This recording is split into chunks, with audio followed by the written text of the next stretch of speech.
The October wind whipped across Montana's barren plains as Miriam Hayes stepped down from the dusty stagecoach, her two children clutching her worn skirts. Every woman in the county had tried to win Eli Grant's heart, only to be turned away by his cold indifference. But Miriam didn't come with sweet words or batting eyelashes. She walked straight to the notorious bachelor rancher and delivered the question that would change everything. You want a wife, or just another winter alone? Friends, settle in for a story that proves sometimes love arrives not with flowers, but with raw honesty. Drop a comment about where you're watching from. I love seeing how far these frontier tales travel. The stagecoach wheels groaned to a halt outside Morrison's general store, kicking up a cloud of dust that seemed to hang in the October air like a warning. Eli Grant had been leaning against the corral fence for the better part of an hour, watching the horizon with the kind of patience that only comes from years of waiting for nothing in particular. At 34, he'd built himself a reputation as solid as the mountains that bordered his ranch, dependable, stubborn, and utterly immune to the charms of every marriageable woman in Silver Creek County. Here she comes, muttered Tom Morrison from the store's porch, spitting tobacco juice into a brass spittoon. Another widow heading west, third one this month. Eli didn't turn his head, but his jaw tightened imperceptibly. He'd seen enough broken families drifting through Montana territory, each one carrying dreams as fragile as spring ice. The war had left too many widows, too many fatherless children, and too many men like him who'd learned that caring for people only meant watching them leave, or worse, watching them die. The coach door swung open with a creak that echoed across the near-empty street. First came a boy, maybe 10 years old, with sandy hair that needed cutting and clothes that had seen too many miles. He jumped down with the kind of energy that suggested he'd been cooped up far too long, then turned to help someone else. A girl followed, younger, perhaps 7, with dark braids and a cloth doll clutched against her chest, like it held all the security in the world. She moved carefully, deliberately, as if she'd learned that rushing led to stumbling, and stumbling led to attention she didn't want. Then came the woman.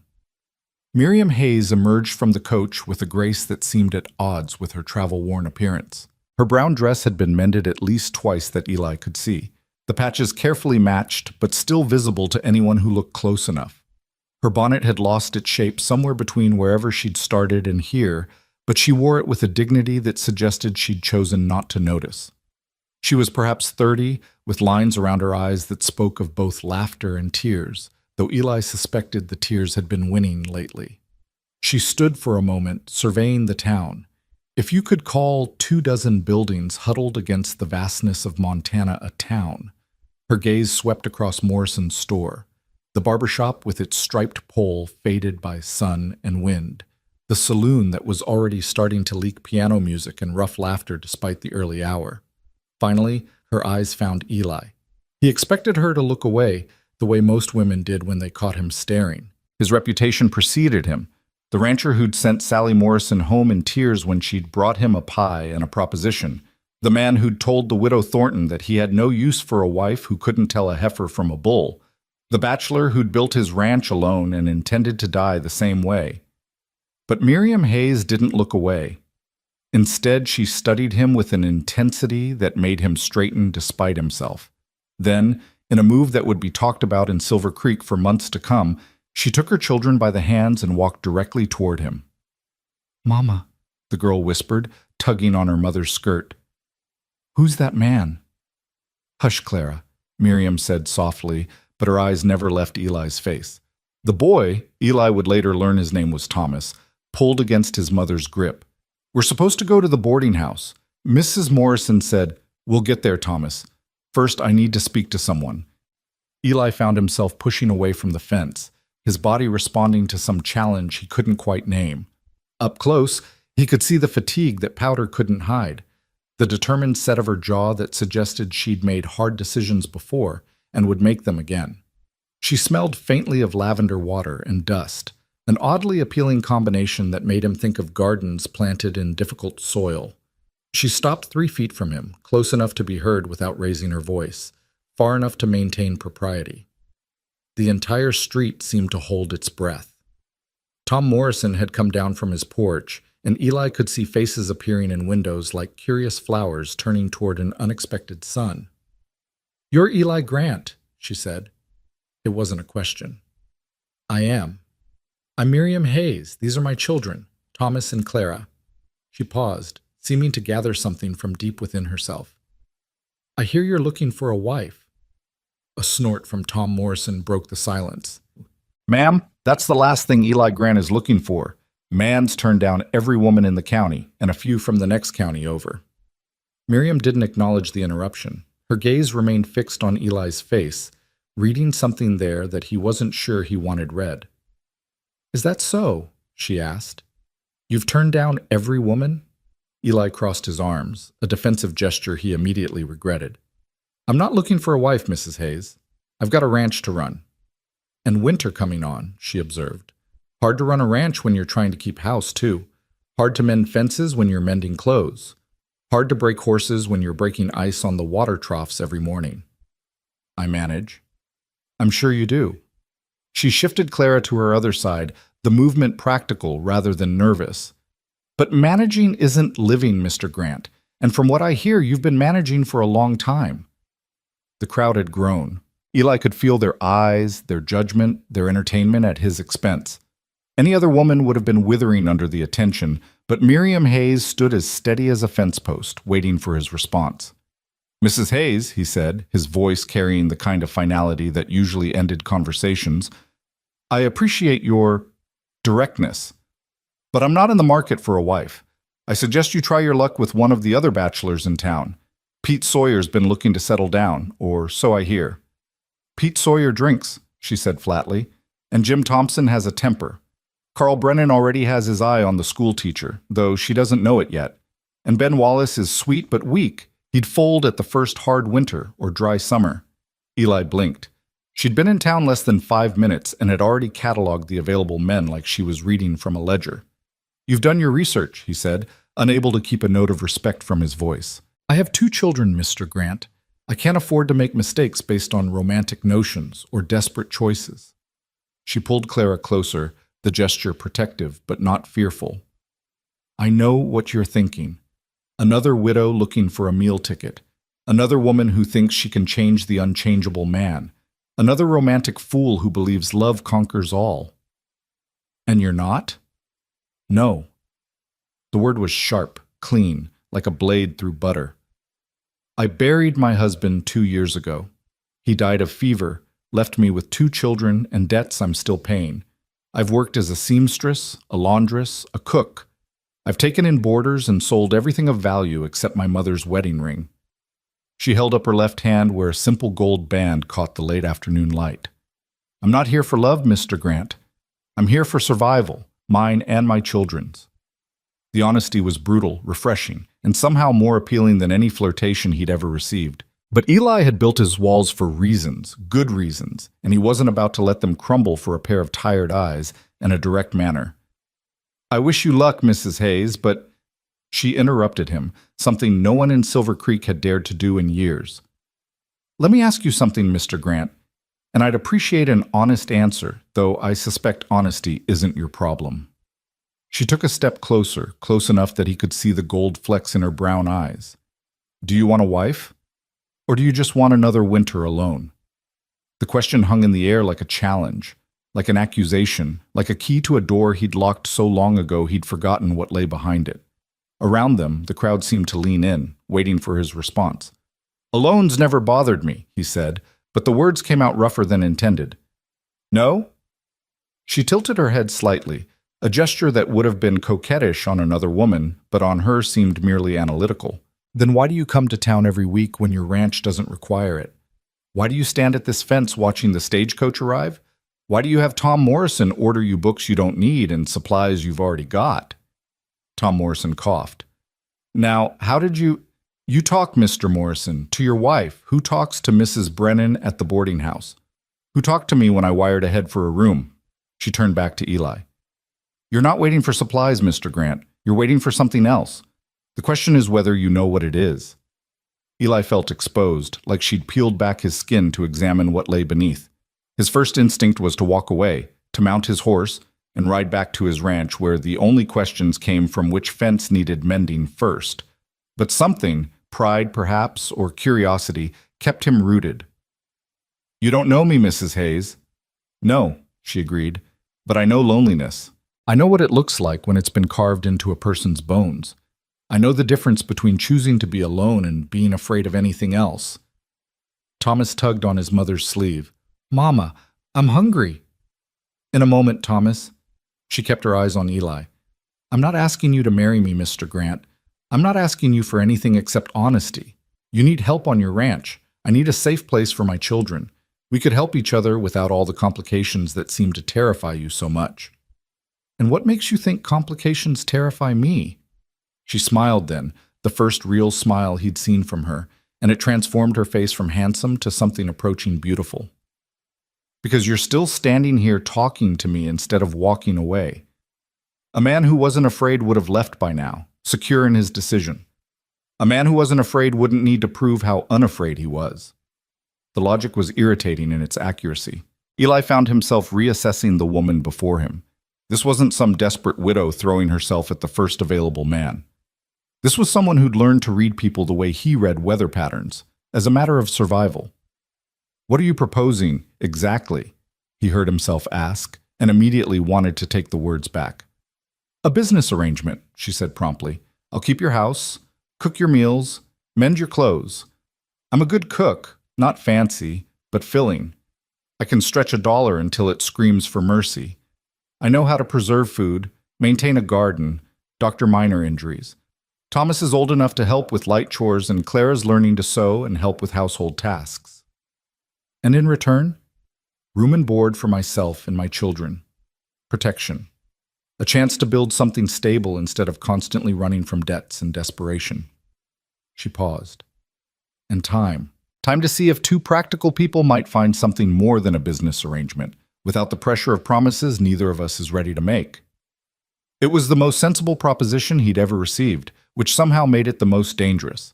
Sally Morrison had offered passion, the widow Thornton had offered experience, and half a dozen others had offered various combinations of beauty, wealth, or connections.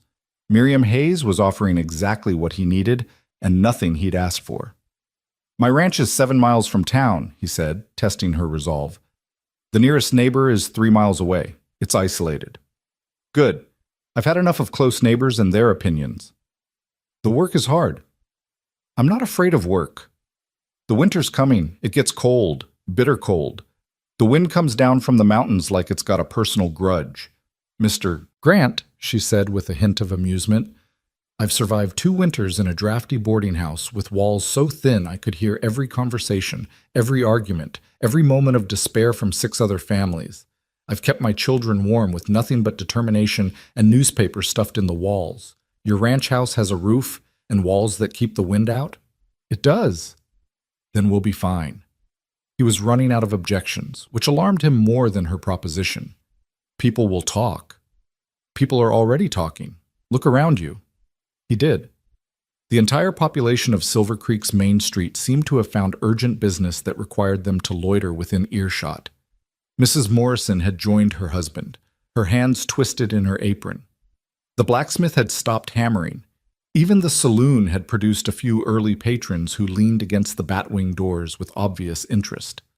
"Let them talk," Miriam continued.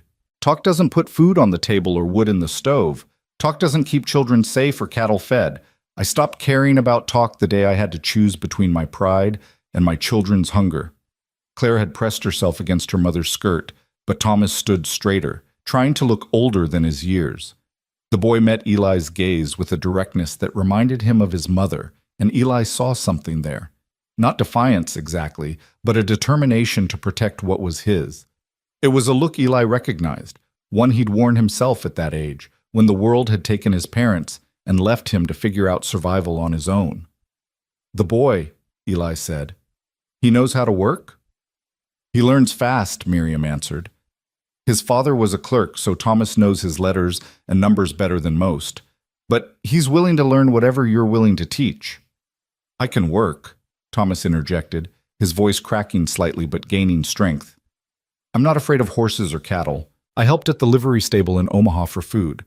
I can lift hay bales and carry water and—" "Thomas," Miriam said gently, but Eli held up a hand. "Let the boy speak." Thomas swallowed, then continued. I know I'm not as strong as a full-grown man, sir, but I'm stronger than I look, and I don't give up. My mama needs this. Clara needs this. I won't let you down if you give us a chance. The earnestness in the boy's voice did something to Eli's chest, a tightening that felt uncomfortably like emotion. He'd been that boy once, negotiating for survival, trading promises for opportunities, learning too young that the world didn't offer second chances to those who failed to seize the first one. And the girl? He asked, his voice gruffer than intended. Clara peeked out from behind her mother's skirt. She was small for 7, with the kind of delicate features that would either serve her well or poorly, depending on how the world chose to treat her. But her eyes were sharp, taking in everything with an intelligence that suggested she understood more than her years should allow. Clara helps with whatever she can, Miriam said. She's learning to cook, to sew, to tend chickens if you have them. She's quiet. Won't be any trouble. I don't like noise, Clara said suddenly, her voice barely above a whisper. I'll be quiet. I promise. The promise was so earnest, so carefully offered, that Eli found himself wondering what had taught a 7-year-old to offer silence as a virtue. He thought of his ranch house, empty except for the sound of wind and his own footsteps, and wondered if maybe silence wasn't the blessing he'd convinced himself it was. I'd need to think on it, he said finally. Of course. Miriam's expression didn't change, but he saw her shoulders drop slightly, the only sign of disappointment she allowed herself. We'll be at the boarding house for a few days while I look for work. If you decide, no. The word came out sharper than intended. I mean, I don't need days. I just need... He looked at the crowd, at the expectant faces, at the children who were trying so hard to be brave. Not here. Not with an audience. Understanding flickered in Miriam's eyes. Where? He thought for a moment. Can you ride? Yes. The children? Thomas can. Clara can ride with me. He nodded. There's a place about a mile out of town, a creek with some cottonwoods. You know it, Tom? Tom Morrison nodded. The old Jameson claim. That's the one. Can you get there? We'll need horses, Miriam said practically. Tom can lend you his wagon, Eli said, looking at the store owner with an expression that brooked no argument. Can't you, Tom? I suppose. Good. 1 hour. He looked back at Miriam. We'll talk there, properly, without half the town listening in. She nodded, then did something unexpected. She held out her hand to shake, like a man would, like equals sealing a business arrangement. After a moment's hesitation, Eli took it.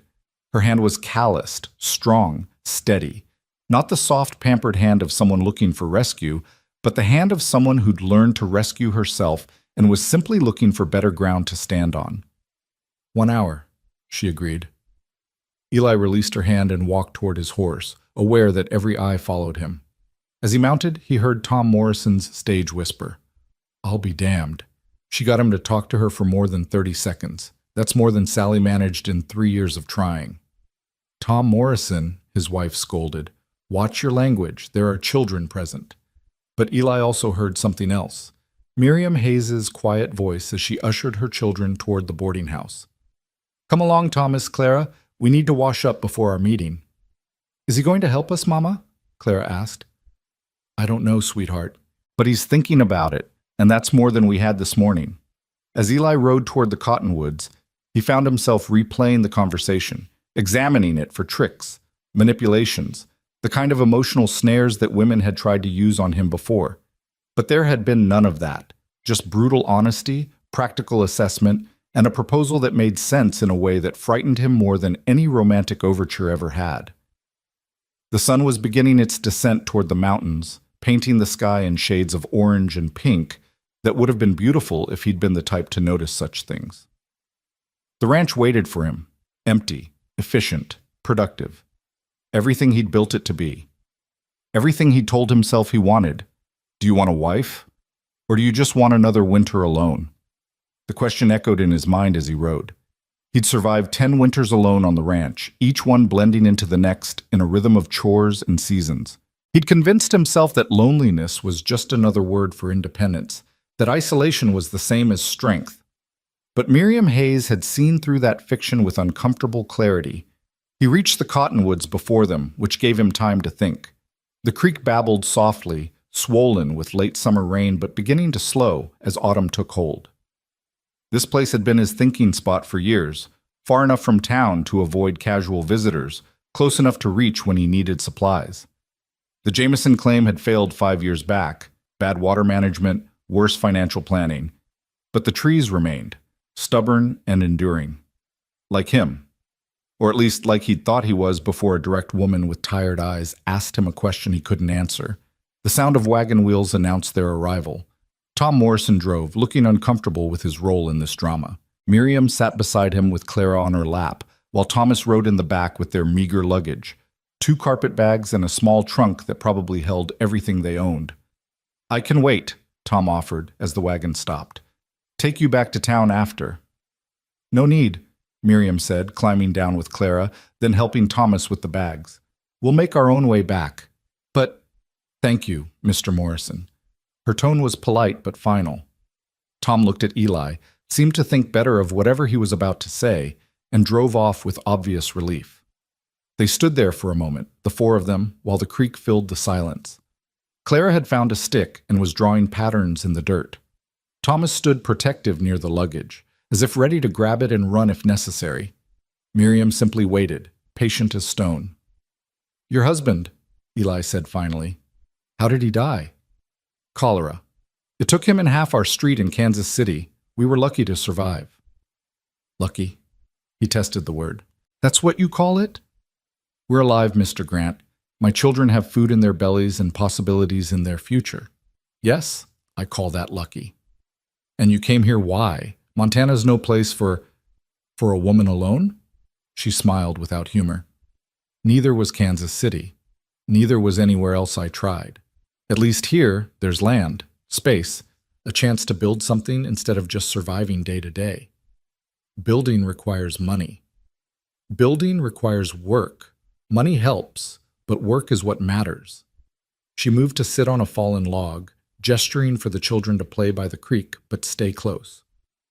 "What do you want to know, Mr. Grant? Ask your questions. I'll answer honestly." He remained standing, needing the small advantage of height. "You researched me. Why?" "Because I research everything that might affect my children's future. I knew I was coming to Silver Creek. It was as far as my money would take me. I wrote to Mrs. Brennan at the boarding house, asked about work opportunities, about the town, about the people. She's a gossip, but an informative one." "And she told you about me?" "She told me about everyone. But yes, you featured prominently in her letters. The mysterious Eli Grant, who built his ranch from nothing, who needs no one, who turns away every woman who tries to capture his attention." She looked up at him. "She thought it was romantic. I thought it was interesting." "Why?" "Because a man who turns away every woman isn't afraid of women. He's afraid of something else. Loss, perhaps, or betrayal, or maybe just the vulnerability that comes with letting someone matter." Each word felt like a probe, searching for soft spots in his armor. "You're very sure of yourself, Mrs. Hayes." "No, I'm observant. There's a difference." She watched Clara show Thomas something she'd found by the water, a smooth stone or interesting stick. "I've had to learn to read people quickly, Mr. Grant. To know who's dangerous, who's safe, who's worth the risk. It's kept us alive and relatively unharmed." "And what did you read in me?" She considered the question. "Safety, oddly enough. A man truly cold wouldn't have stayed to listen. A man truly cruel wouldn't have suggested we meet away from the crowd. You're not unkind, Mr. Grant. You're just protected." "Maybe I have reasons." "Everyone has reasons. The question is whether those reasons are still worth what they cost." She stood, brushing off her skirt. "I'm not asking you to bare your soul or share your secrets. I'm asking for a chance to prove we could be useful to each other." "For how long?" "Through winter, at least. Come spring, if it's not working, we'll move on. No harm done, no promises broken. And if it is working, then we reassess. Make new arrangements based on new information." She met his gaze directly. "I'm not trying to trick you into marriage, Mr. Grant. I'm trying to survive winter with my dignity and my children's safety intact. Thomas had wandered closer, ostensibly skipping stones but clearly listening. The boy had good instincts, protective without being obvious about it. Eli wondered if that was natural or learned, then decided it didn't matter. Either way, it spoke well of him. The ranch house has 3 bedrooms, Eli said, surprising himself by engaging with the practicalities. You and the girl could take one, the boy another. That's generous? That's practical. Everyone needs privacy. He paused. There's a stove in the kitchen, a pump inside for water. The root cellar's well stocked, and there's a smokehouse with enough meat to last until I can hunt again. You're self-sufficient. I've had to be. Yet you're considering taking in 3 strangers. I'm considering a business arrangement that might benefit all parties involved. But even as he said it, he knew it was more than that. Something about this woman's directness, her lack of pretense, her willingness to name things for what they were. It appealed to him in ways that beauty or charm never had. "Mama," Clara called, "look what I found!" She held up a piece of quartz that caught the late afternoon sun, sparkling like captured stars. "It's beautiful, sweetheart. Put it in your pocket to keep." "Can I show Mr. Grant?" Miriam glanced at Eli, silently asking permission. He nodded, and Clara ran over, her earlier shyness overcome by excitement. "See?" She held out the stone. "It's like ice, but warm." Eli knelt to look at it properly, the movement bringing him to Clara's eye level. "That's quartz. There's a lot of it in the creek bed. Indians used to say it held sunlight for dark days." "Really?" Her eyes widened. "Can I keep it?" "It's yours. You found it." She smiled, the first genuine, childlike expression he'd seen from her, and something in Eli's chest shifted uncomfortably. He stood quickly, stepping back. "The ranch is isolated," he said to Miriam, returning to practical matters. "The nearest school is in town. The children would need—" "I can teach them," Miriam interrupted.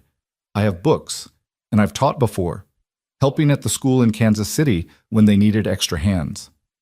Supplies would need to be planned. I go to town once a week, weather permitting. I'm good at planning ahead. There's no doctor nearby. If someone gets sick, I've nursed 2 children through everything from croup to broken bones. I know my limits, but I also know basic medicine." He was running out of objections again, and she knew it. Her expression remained patient, but there was something in her eyes. Hope, perhaps, carefully controlled, but present. "Why me?" he asked finally. Tom Morrison was right. There are other men, easier men, who jump at this arrangement.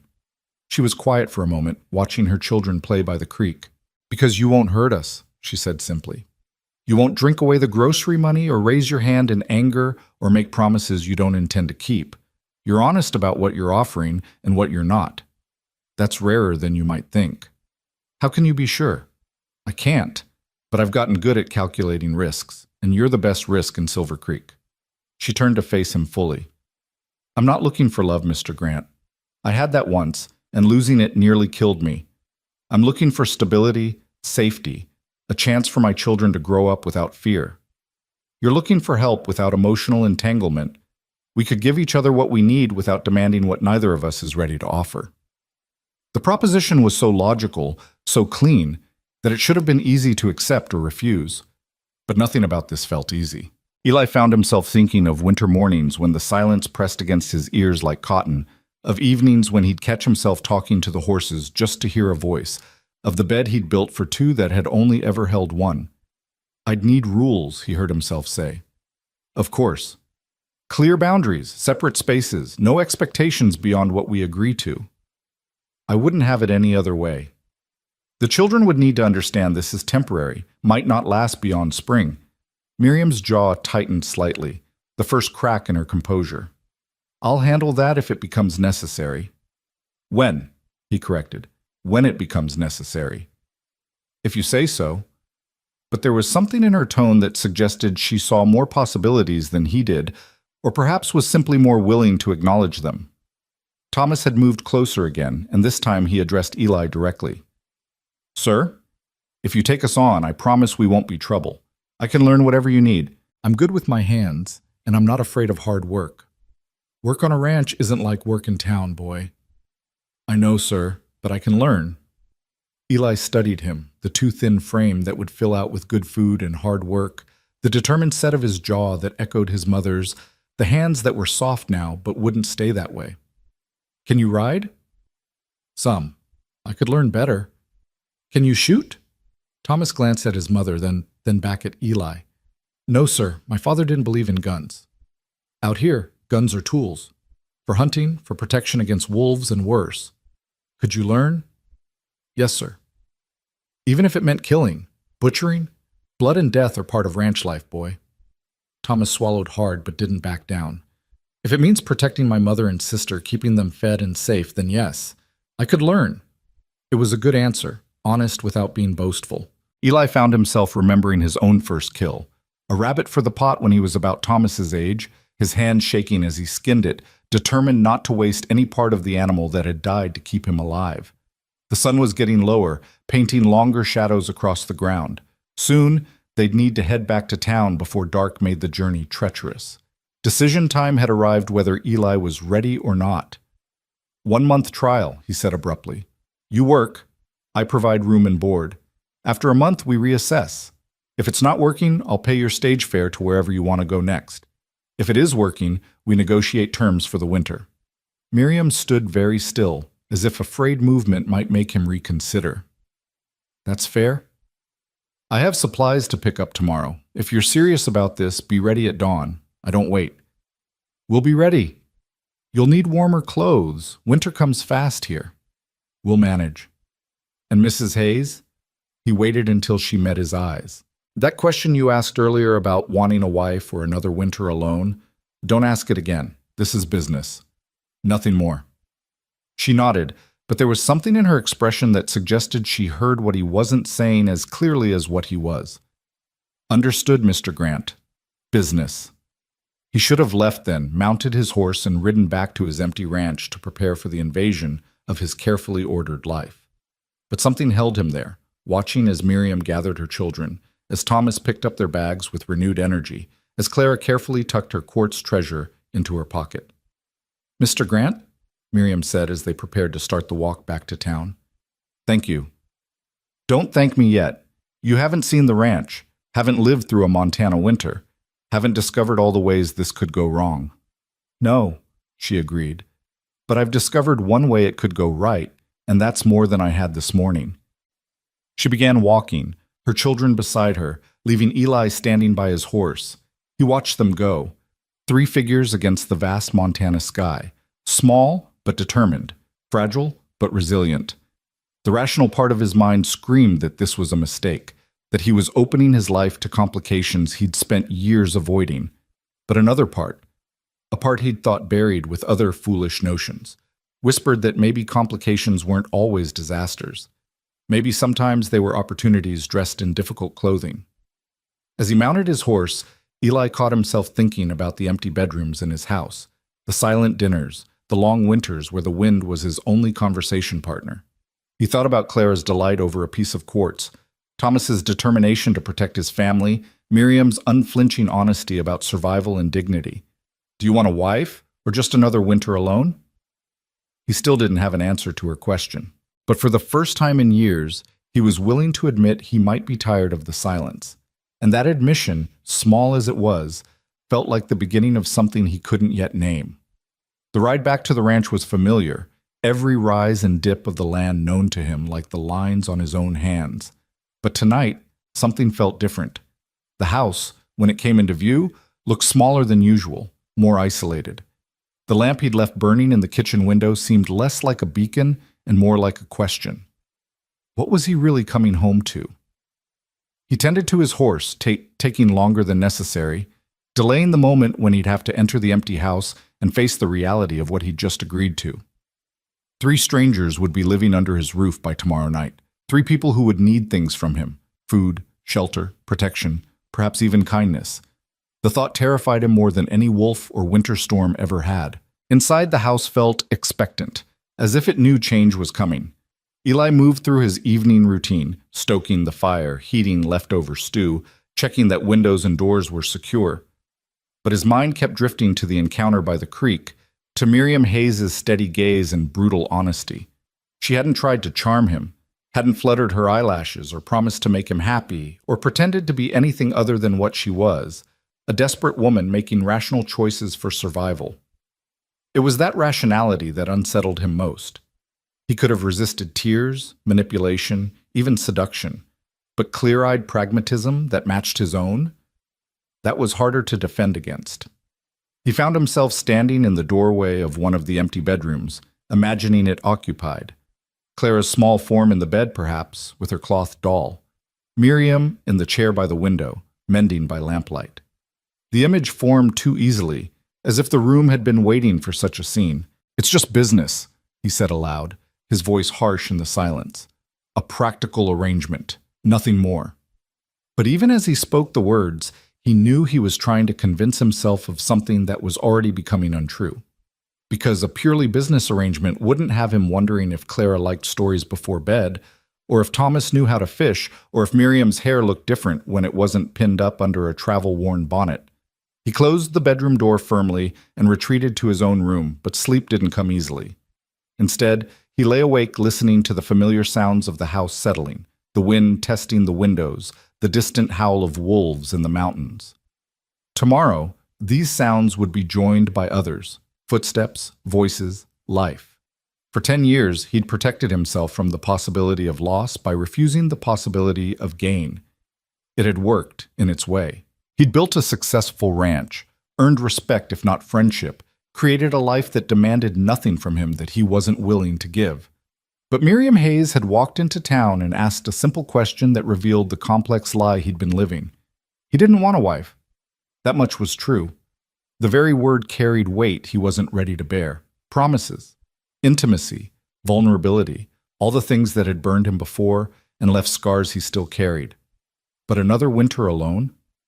That prospect, which had once seemed like safety, now felt like something else.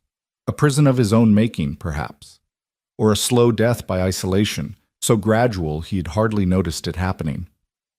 Dawn would come soon enough, bringing with it 3 people who would disrupt everything he'd built. But as Eli finally drifted toward sleep, he found himself thinking not of the disruption, but of Clara's laugh when she'd found the quartz, of Thomas's earnest promise to learn, of Miriam's hand in his, calloused, strong, unafraid.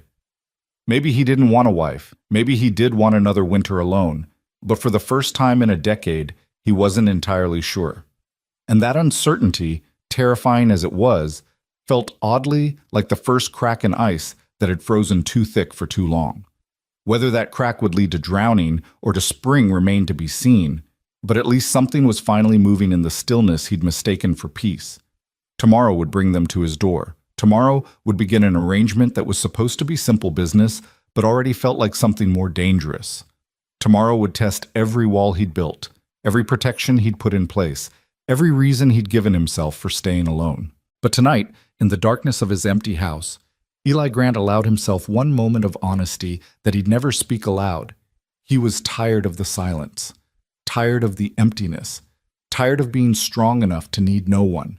And maybe, just maybe, that exhaustion was the beginning of a different kind of strength, the kind that could admit weakness, accept help, and possibly, eventually, risk the terrifying possibility of human connection. The wind picked up outside, rattling the windows with familiar insistence, but for once, it didn't sound like loneliness. It sounded like change. Dawn came too soon, bringing with it the weight of his impulsive decision. Eli stood on his porch, watching the road that led to town, half hoping the Hayes family wouldn't appear. It would be easier if they'd changed their minds, if Miriam had found some other solution in the night. But even as he thought it, he knew she'd be there. Something about that woman suggested she didn't make promises lightly or break them easily. The sound of wheels on hard-packed earth announced their arrival before he could see them. Tom Morrison's wagon appeared around the bend, and Eli felt his chest tighten with a mix of anticipation and dread that he refused to examine too closely.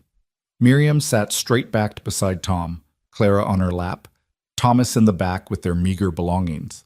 She'd changed into a different dress, still mended but cleaner, and had attempted to tame her hair into a tighter bun. The effort she'd made somehow made this feel more real, more permanent than any business arrangement should. "Morning, Eli," Tom called out, his voice carrying a note of curiosity that suggested he'd be dining out on this story for weeks. Got your delivery here.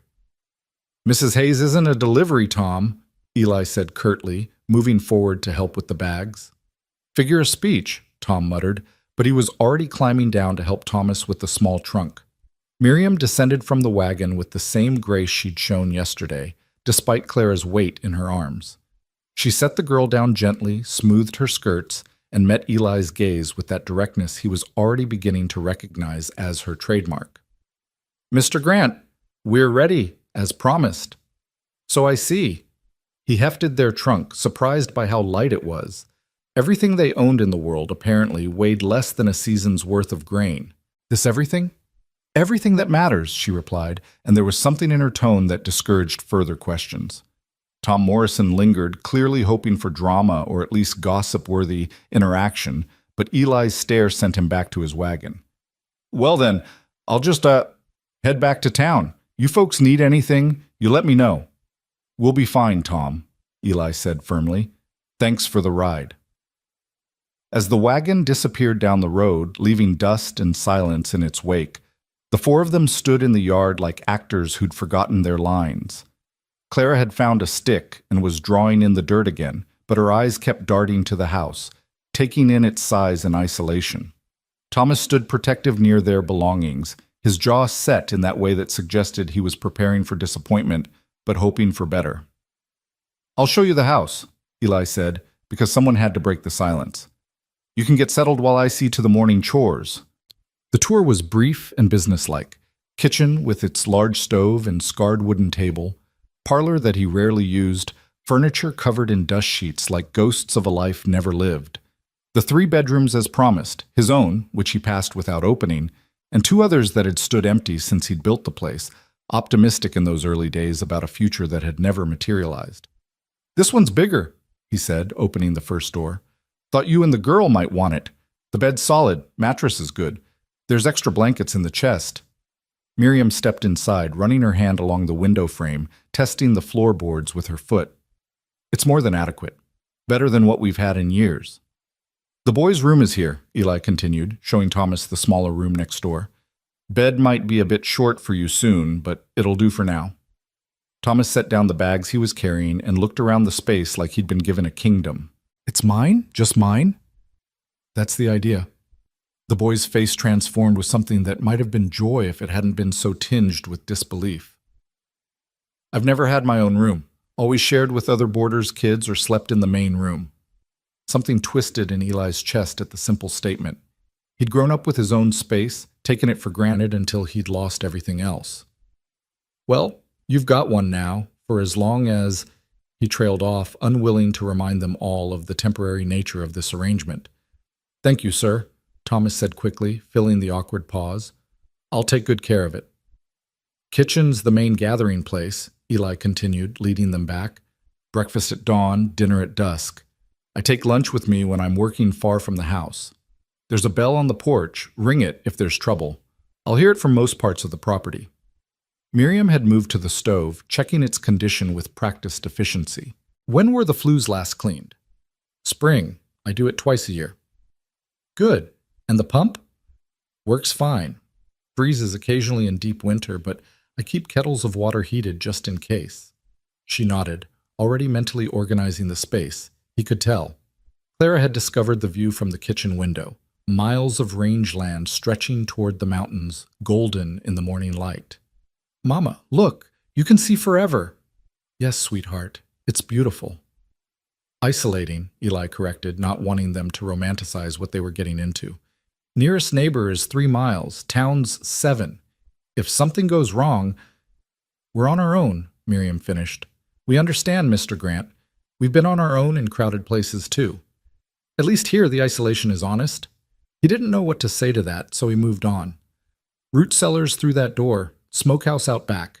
Chicken coop's empty now, but if you want birds, we can get some in town. Garden plots on the south side, fallow now, but ready for spring planting if... Again, he stopped himself from finishing the sentence. I'd like to see the root cellar, Miriam said. Take inventory of what's there, what's needed. He showed her down the rough wooden steps into the cool darkness below. Shelves lined the walls, stocked with preserves from previous years, potatoes and onions in bins, carrots buried in sand. It was the cache of a man who'd learned to prepare for isolation, for the possibility that weather or circumstance might cut him off from town for weeks at a time. "You preserve all this yourself?" she asked, lifting a jar of what looked like green beans. "Have to, no one else to do it." "It's well organized, systematic." "Survival requires system." She set the jar back carefully in its place. "Yes, it does." She turned to face him in the dim light. "What about milk? Eggs?" "I've got 2 cows for milk, but no chickens currently. Previous flock got taken by a fox last spring. Haven't bothered replacing them." "We'll need both for the children. Growing bones need—" "We can get chickens in town today, if necessary." "That would be helpful." She paused, seeming to gather herself for something. "Mr. Grant, about payment for supplies." "Room and board in exchange for work. That was the deal." "Yes, but chickens, extra food for the children, winter clothes, are necessary for you to do the work. Therefore, my expense." His tone brooked no argument. "I'm not running a charity, Mrs. Hayes. If you can't work because you're worried about your children freezing or starving, then you're no use to me. It's a practical investment." She studied him for a long moment in the cellar's dim light. "You're not as cold as you pretend to be, and you're not as tough as you pretend to be. Guess we're both liars. I prefer to think we're both survivors doing what's necessary." She moved past him toward the stairs. "I should start breakfast. I assume you have preferences? Hot, filling, and ready by sunup." "That I can manage." Back in the kitchen, she'd already begun to take charge of the space, directing Thomas to bring water, showing Clara where to set the table. It was strange, watching strangers move through his house like they belonged there.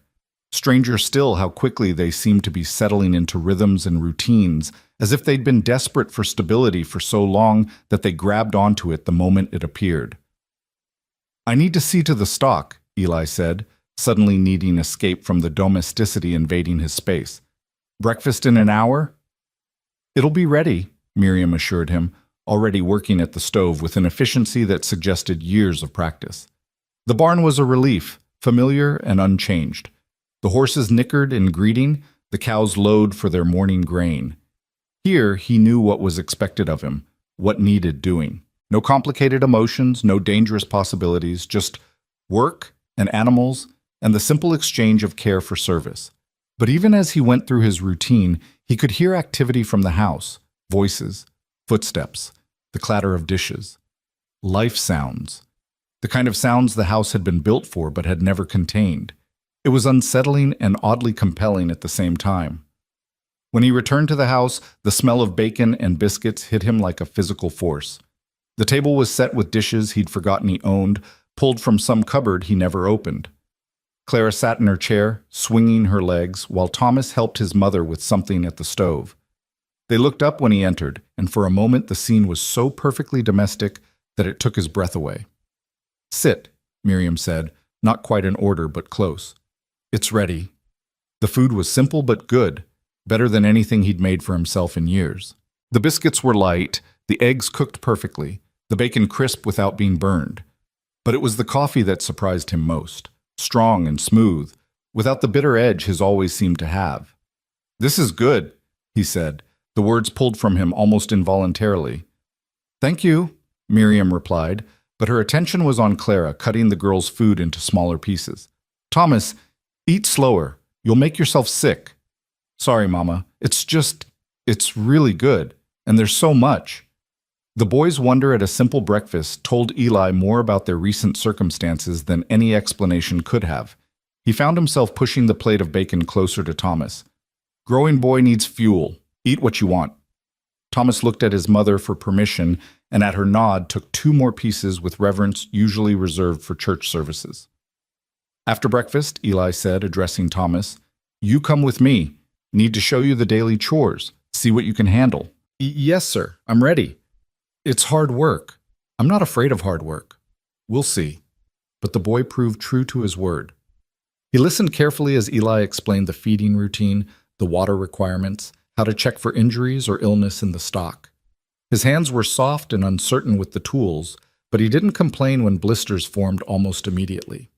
When one of the horses tested him, pushing against him to see if he'd yield, Thomas stood his ground even though fear flickered in his eyes. "Good," Eli said. "Show them you're not afraid, even when you are. Especially when you are." "Is that what you do?" Thomas asked, then immediately looked stricken. "Sorry, sir. I shouldn't." "It's what everyone does, boy. Every day. The trick is not letting the fear make your decisions for you." They worked in companionable silence after that, Thomas shadowing Eli's movements, learning through observation more than instruction. The boy was quick, Eli had to admit. He might not know ranch work yet, but he understood the concept of work itself, the rhythm of task after task that kept a place running.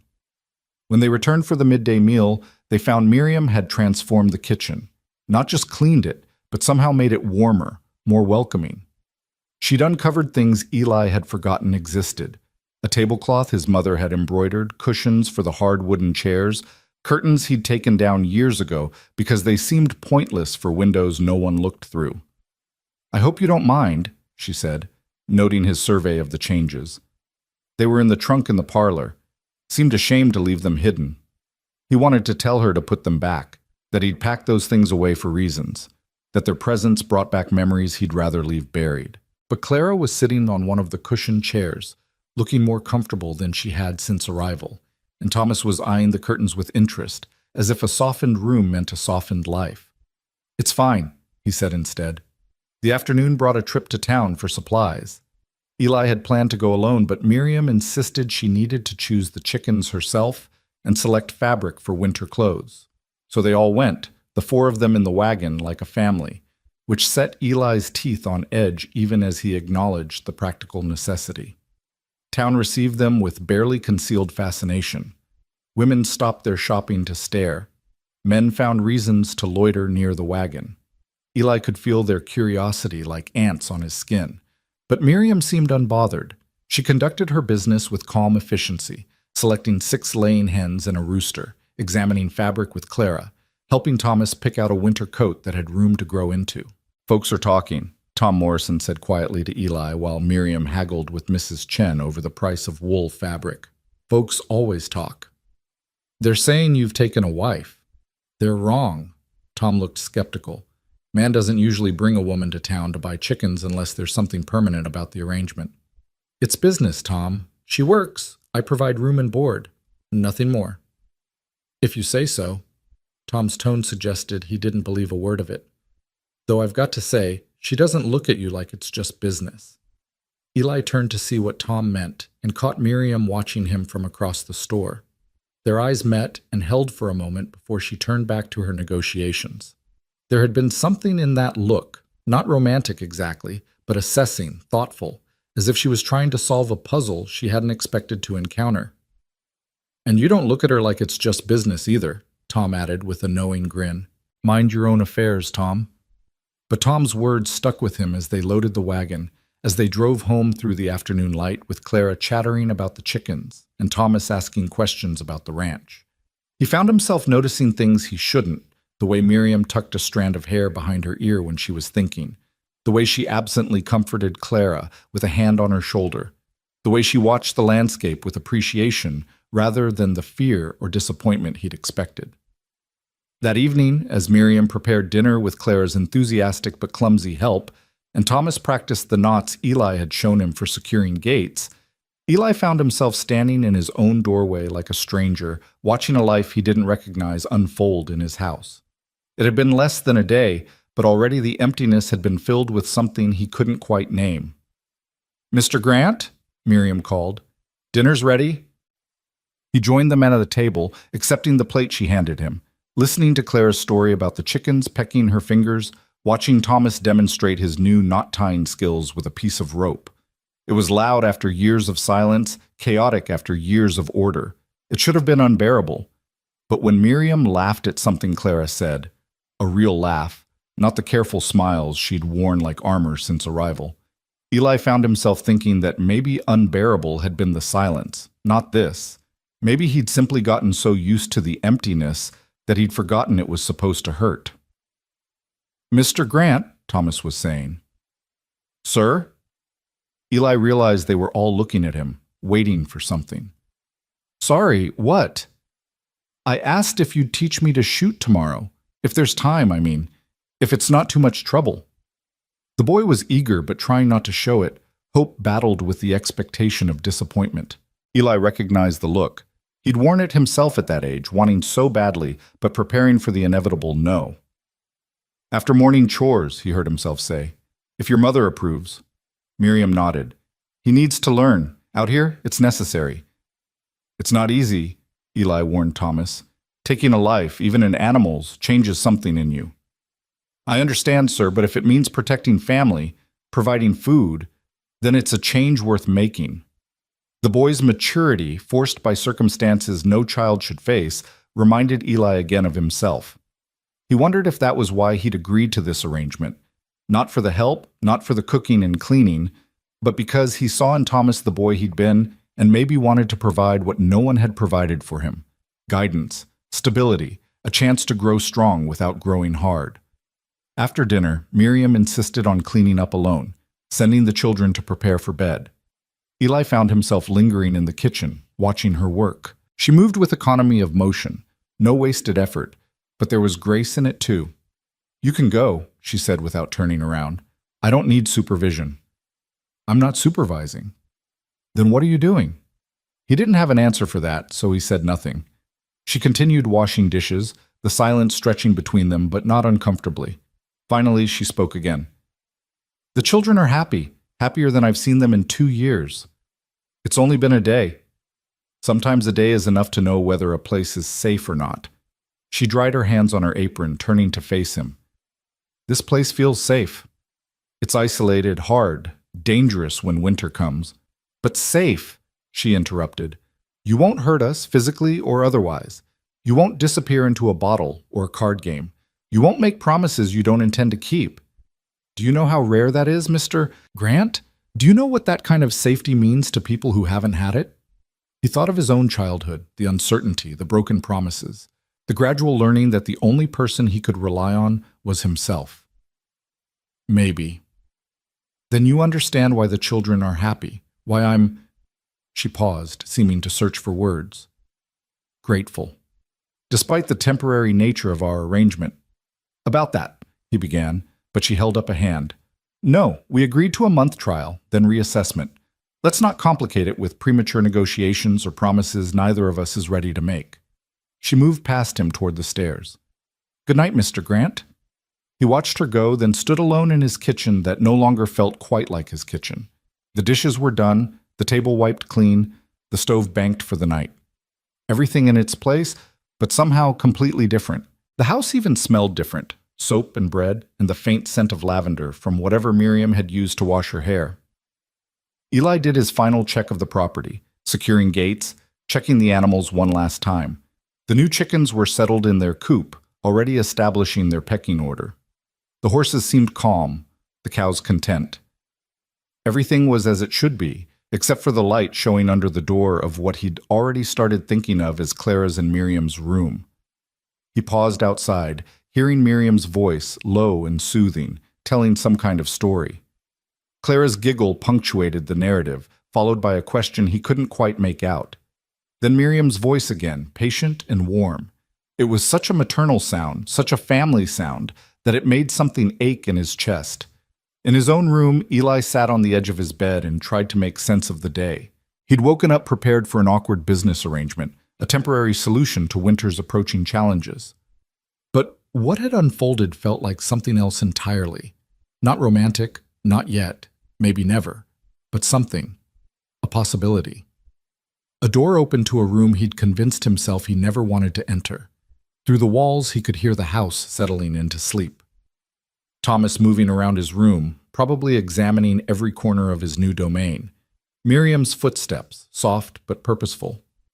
Clara's voice. One more question before sleep. Normal sounds, family sounds, the kind of sounds this house had been waiting for since he'd built it with foolish hope a decade ago. Tomorrow would bring new challenges. Teaching Thomas to shoot, figuring out how to maintain boundaries with people living in his space, dealing with town gossip and his own discomfort with change. Winter was coming with all its hardships and isolation. The arrangement could still fail, probably would fail, leaving everyone disappointed and him alone again. But tonight, for the first time in years, the house didn't echo with emptiness. Tonight, there were people under his roof who needed what he could provide, and who provided something in return he hadn't realized he needed. Tonight, the silence that had been his companion and shield was broken by the breathing of sleeping children and the soft movements of a woman preparing for bed. It wasn't what he'd planned. It wasn't what he'd wanted. But as sleep finally took him, Eli found himself thinking that maybe what we plan and what we want aren't always what we need. Maybe sometimes life sends us exactly what we've been avoiding, disguised as exactly what we can handle. And maybe, just maybe, that wasn't the disaster he'd always assumed it would be. The moon rose over the ranch, casting silver light across the buildings and the land beyond. Inside, 4 people slept in what had been one man's fortress against the world. The walls were still standing, but something had shifted. A door had opened, and through it, despite all resistance and reason, life had found its way in. The first week passed in a blur of adjustments and small negotiations. Thomas's hands blistered and healed and blistered again as he learned the rhythm of ranch work. Clara had named each chicken and insisted on gathering eggs herself each morning, despite the rooster's aggressive pecking. And Miriam moved through the house like she'd always belonged there, finding things Eli had forgotten existed, creating order where he'd only maintained function. It was the shooting lesson that changed something fundamental between Eli and Thomas. The boy stood in the field behind the barn, holding the rifle like it might bite him, his whole body tense with expectation. "Relax," Eli said, adjusting Thomas's stance. "The gun's a tool, nothing more. Respect it, but don't fear it." "Yes, sir." But Thomas's shoulders remained rigid. "What are you afraid of?" Thomas glanced at him, then back at the target Eli had set up, a piece of wood with a circle drawn in charcoal. "My father said guns were for weak men who couldn't solve problems with words or wisdom." "Your father was a clerk in a city," Eli said, not unkindly. "Out here, words don't stop a wolf from taking your chickens. Wisdom doesn't put meat on the table when winter runs long." "I know, it's just—" Thomas lowered the rifle slightly. "What if I'm no good at it? What if I can't protect them when it matters?" The vulnerability in the boy's voice touched something Eli had thought calcified beyond feeling. He remembered his own first lesson, his uncle's harsh criticism when he'd missed, the desperate need to prove he could be useful, valuable, worth keeping around. "Thomas," he said, and waited until the boy met his eyes. "Being good at something isn't about natural talent. It's about practice, patience, and purpose. You've got the purpose, protecting your family. The rest will come." "How do you know?" "A piece of wood with a circle drawn in charcoal. My father said guns were for weak men who couldn't solve problems with words or wisdom." "Your father was a clerk in a city," Eli said, not unkindly. "Out here, words don't stop a wolf from taking your chickens. Wisdom doesn't put meat on the table when winter runs long." "I know, it's just—" Thomas lowered the rifle slightly. "What if I'm no good at it? What if I can't protect them when it matters?" The vulnerability in the boy's voice touched something Eli had thought calcified beyond feeling. He remembered his own first lesson, his uncle's harsh criticism when he'd missed, the desperate need to prove he could be useful, valuable, worth keeping around. "Thomas," he said, and waited until the boy met his eyes. "Being good at something isn't about natural talent. It's about practice, patience, and purpose. You've got the purpose, protecting your family. The rest will come." "How do you know?" "Because you're here at dawn asking to learn, despite what your father taught you. That's not weakness, boy. That's growth." Thomas straightened slightly, raising the rifle again. This time, when he squeezed the trigger, his stance was solid. The shot went wide, but not by much. "Better," Eli said. "Again." They spent 2 hours in the field until Thomas's shoulder was sore from the rifle's kick and his grouping had tightened to something respectable. When they walked back to the house, the boy carried himself differently. Still young, still uncertain, but with a new edge of capability. Miriam was hanging laundry, Clara helping by handing her clothespins. She looked up as they approached, her eyes immediately going to Thomas, reading his expression. "How did it go?" she asked carefully. "He's a quick study," Eli said before Thomas could answer. "Few more weeks of practice, he'll be able to hunt small game." The pride that bloomed on Thomas's face was matched by something in Miriam's expression. Relief, maybe, or recognition that her son was crossing a bridge from boyhood to something harder but necessary. "There's lunch keeping warm," she said. "And Mr. Grant, the fence by the chicken coop needs attention. The posts are rotting at the base." He bristled slightly at being given directions in his own property, but she was right. He'd been putting off that repair for months. "I'll get to it." Thomas could help, she suggested. "After lunch." The boy looked between them eagerly. "I'd like to learn, sir." And so the afternoon was spent teaching Thomas about post holes and proper depth, about drainage and wood treatment. The boy's enthusiasm made up for his inexperience, and by evening they'd replaced 2 posts and reinforced 3 others. At dinner, Thomas could barely contain his excitement as he told his mother and Clara about the day's work. "Mr. Grant says if the posts aren't deep enough, the frost will heave them come winter. And you have to char the bottom of the wood to prevent rot. And—" "Thomas," Miriam said gently, "let Mr. Grant eat his dinner while it's hot." But Eli found he didn't mind the chatter. After years of silent meals, the noise was oddly comforting. Even Clara contributed, describing in detail how one hen, she'd named it Buttercup, had chased the rooster around the coop. "She's establishing dominance," Eli found himself explaining. "Sometimes the hens get tired of the rooster's behavior and put him in his place." Clara giggled, "Like Mama does with the men who get too friendly at the general store." Miriam's face colored slightly. "Clara, that's not—" "It's true," Clara insisted. "That man last week said you were pretty, and you told him pretty doesn't put food on the table or character in the soul." Thomas snorted into his milk. Eli found himself fighting a smile. "Sounds like good advice." "Mr. Grant doesn't think Mama's pretty," Clara continued with the devastating honesty of children. "He never says nice things like the other men do." The silence that followed was deafening. Miriam's color deepened, and she suddenly became very interested in cutting her meat into precise pieces. Thomas looked like he wanted to crawl under the table. "Clara," Miriam said quietly, "finish your dinner." "But it's true. Mr. Sawyer said you had eyes like summer sky, and Mr. Wallace said you were like a flower in the desert, but Mr. Grant just says dinner's good, or that fence work is solid." Eli set down his fork. "Your mother doesn't need empty compliments, Clara. She needs respect and fair treatment. Pretty words don't mean much when winter comes." "So, you don't think she's pretty?" Clara pressed with 7-year-old persistence. He looked at Miriam then, really looked at her. She was watching him with that direct gaze that had unsettled him from the start, waiting for his answer without seeming to care what it might be. Her hair had come loose from its pins, framing her face in soft waves. There was flour on her sleeve and a smudge of something, jam, maybe, on her apron. She looked tired and real, and somehow more appealing than any dressed-up woman he'd ever seen. "I think your mother is—" He paused, searching for words that were honest but not revealing. "Capable. And capability is worth more than pretty." It wasn't what Clara wanted to hear, judging by her frown, but something flickered in Miriam's eyes that might have been appreciation or understanding, or maybe both. Later, after the children were in bed, Eli found Miriam on the porch, wrapped in a shawl against the evening chill. She was staring out at the darkening landscape, her expression thoughtful. "I apologize for Clara," she said without turning. "She doesn't understand boundaries yet." "No need for apologies. She's a child. Still, she shouldn't put you in uncomfortable positions." He leaned against the porch rail, maintaining careful distance. "You want to know something funny?" She's not wrong. Pete Sawyer probably did compare your eyes to summer sky.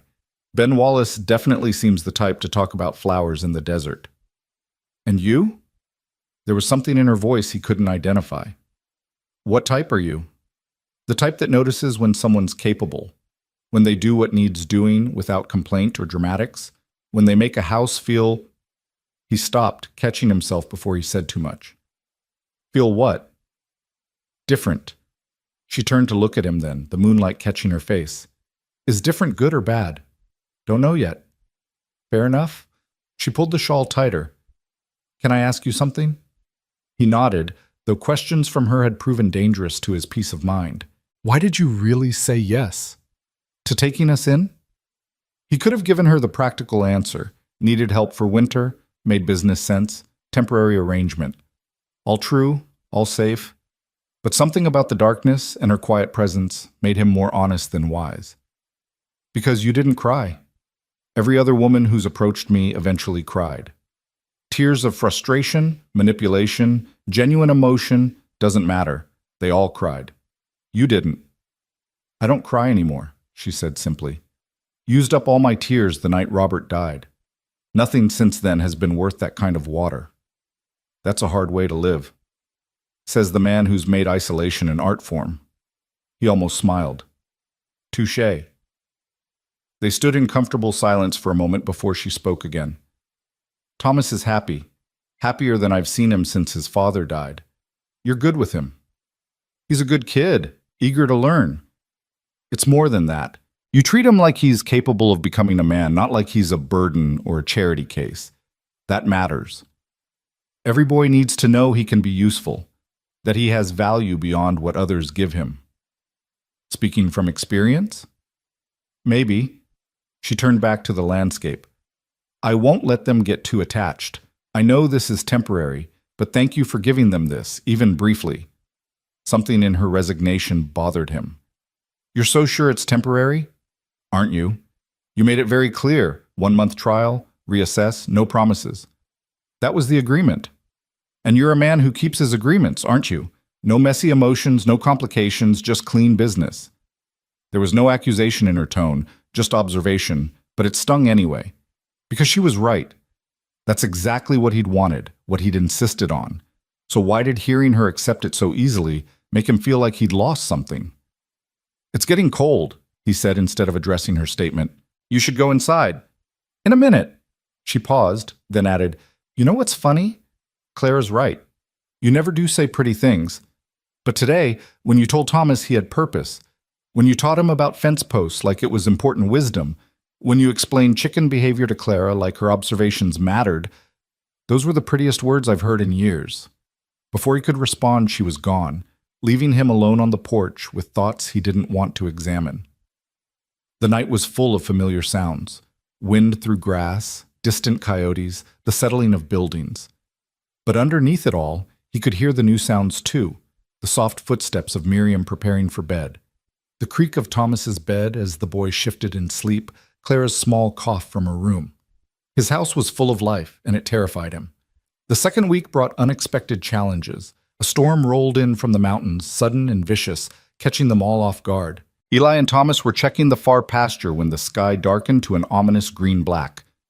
Run! Eli shouted over the rising wind. Now!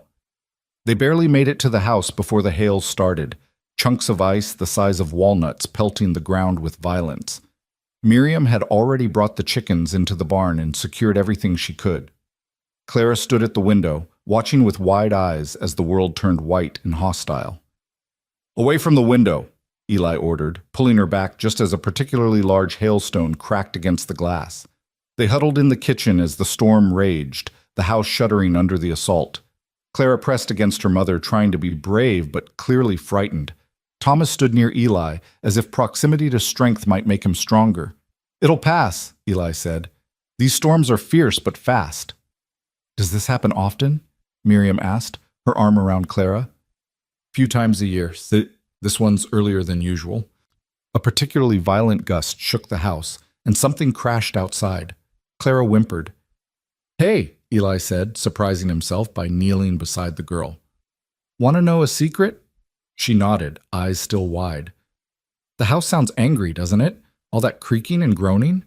Another nod. That's not anger, that's the house being strong. Every sound means it's doing its job, flexing but not breaking, keeping us safe. My grandfather taught me that. He said a quiet house in a storm is a weak house. A noisy house is a fighter. Really?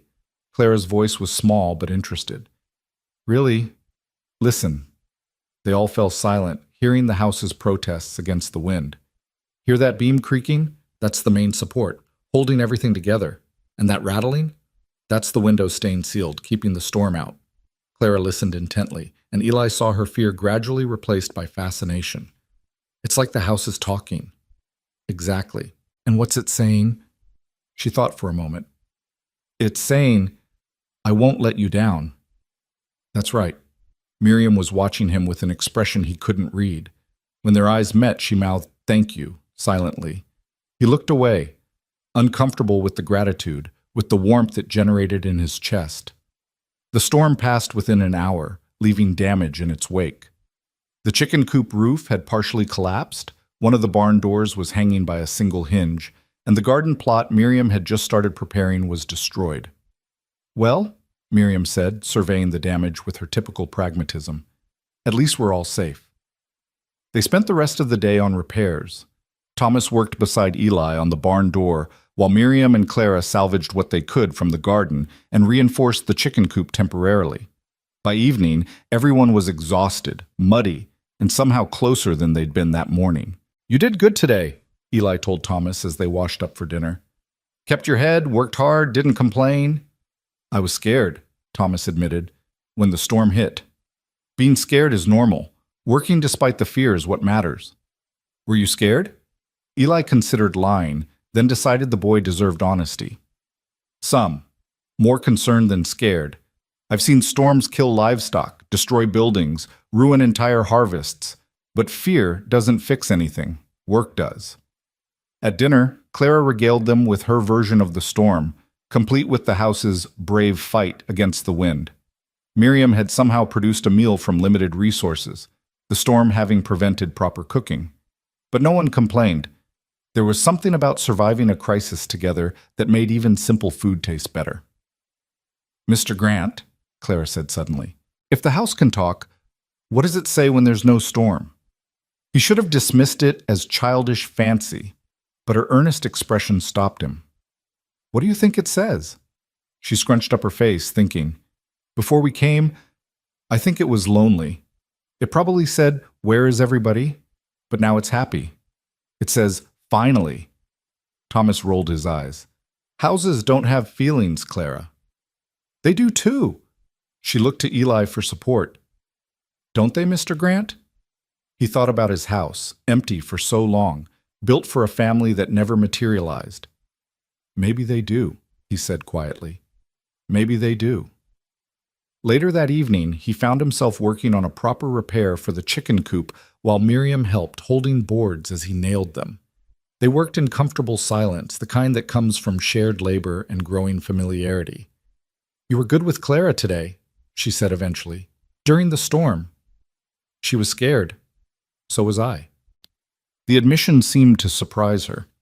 "I'm not used to storms like that. In the city, buildings buffer the wind. Here, it feels like the world might blow away. But you didn't show it. Neither did you." "I've had practice." She handed him another board. "Can I ask you something personal?" He tensed. "You can ask." "Who hurt you? Who made you decide being alone was safer than the alternative?" The hammer paused mid-swing. He could have refused to answer, should have refused, but something about the darkness, the shared work, her matter-of-fact tone, made him consider it. "My fiancée, Elizabeth. 8 years ago." The words felt rusty, unused. "We were going to marry in the spring. I was building this house for us. Then a cattle buyer came through town, wealthy, charming, heading to San Francisco. She left with him. No explanation, no goodbye. Just gone." Miriam absorbed this quietly. "That's why you built such a big house. You were planning for a family. Young men make foolish plans. Or hopeful ones." "Same thing." She disagreed, but didn't argue. "Is that why you turn women away? Afraid they'll leave too?" "No, I turn them away because they want something I can't give anymore." "Which is?" "Trust, faith, the ability to believe in permanent things." He set down the hammer. "I can offer shelter, food, protection, respect, but not that." She was quiet for a long moment, then said, "Good thing I'm not asking for any of that then." But there was something in her voice that suggested maybe she was starting to want to, and that scared him more than any storm. The third week brought a different kind of challenge. Pete Sawyer rode out from town, ostensibly to check on storm damage, but really to see the domestic arrangement everyone was gossiping about. "Well, well," Pete said, dismounting with theatrical flair, "the rumors are true. Eli Grant's got himself a woman." Mrs. Hayes is employed here, Eli said curtly. Nothing more.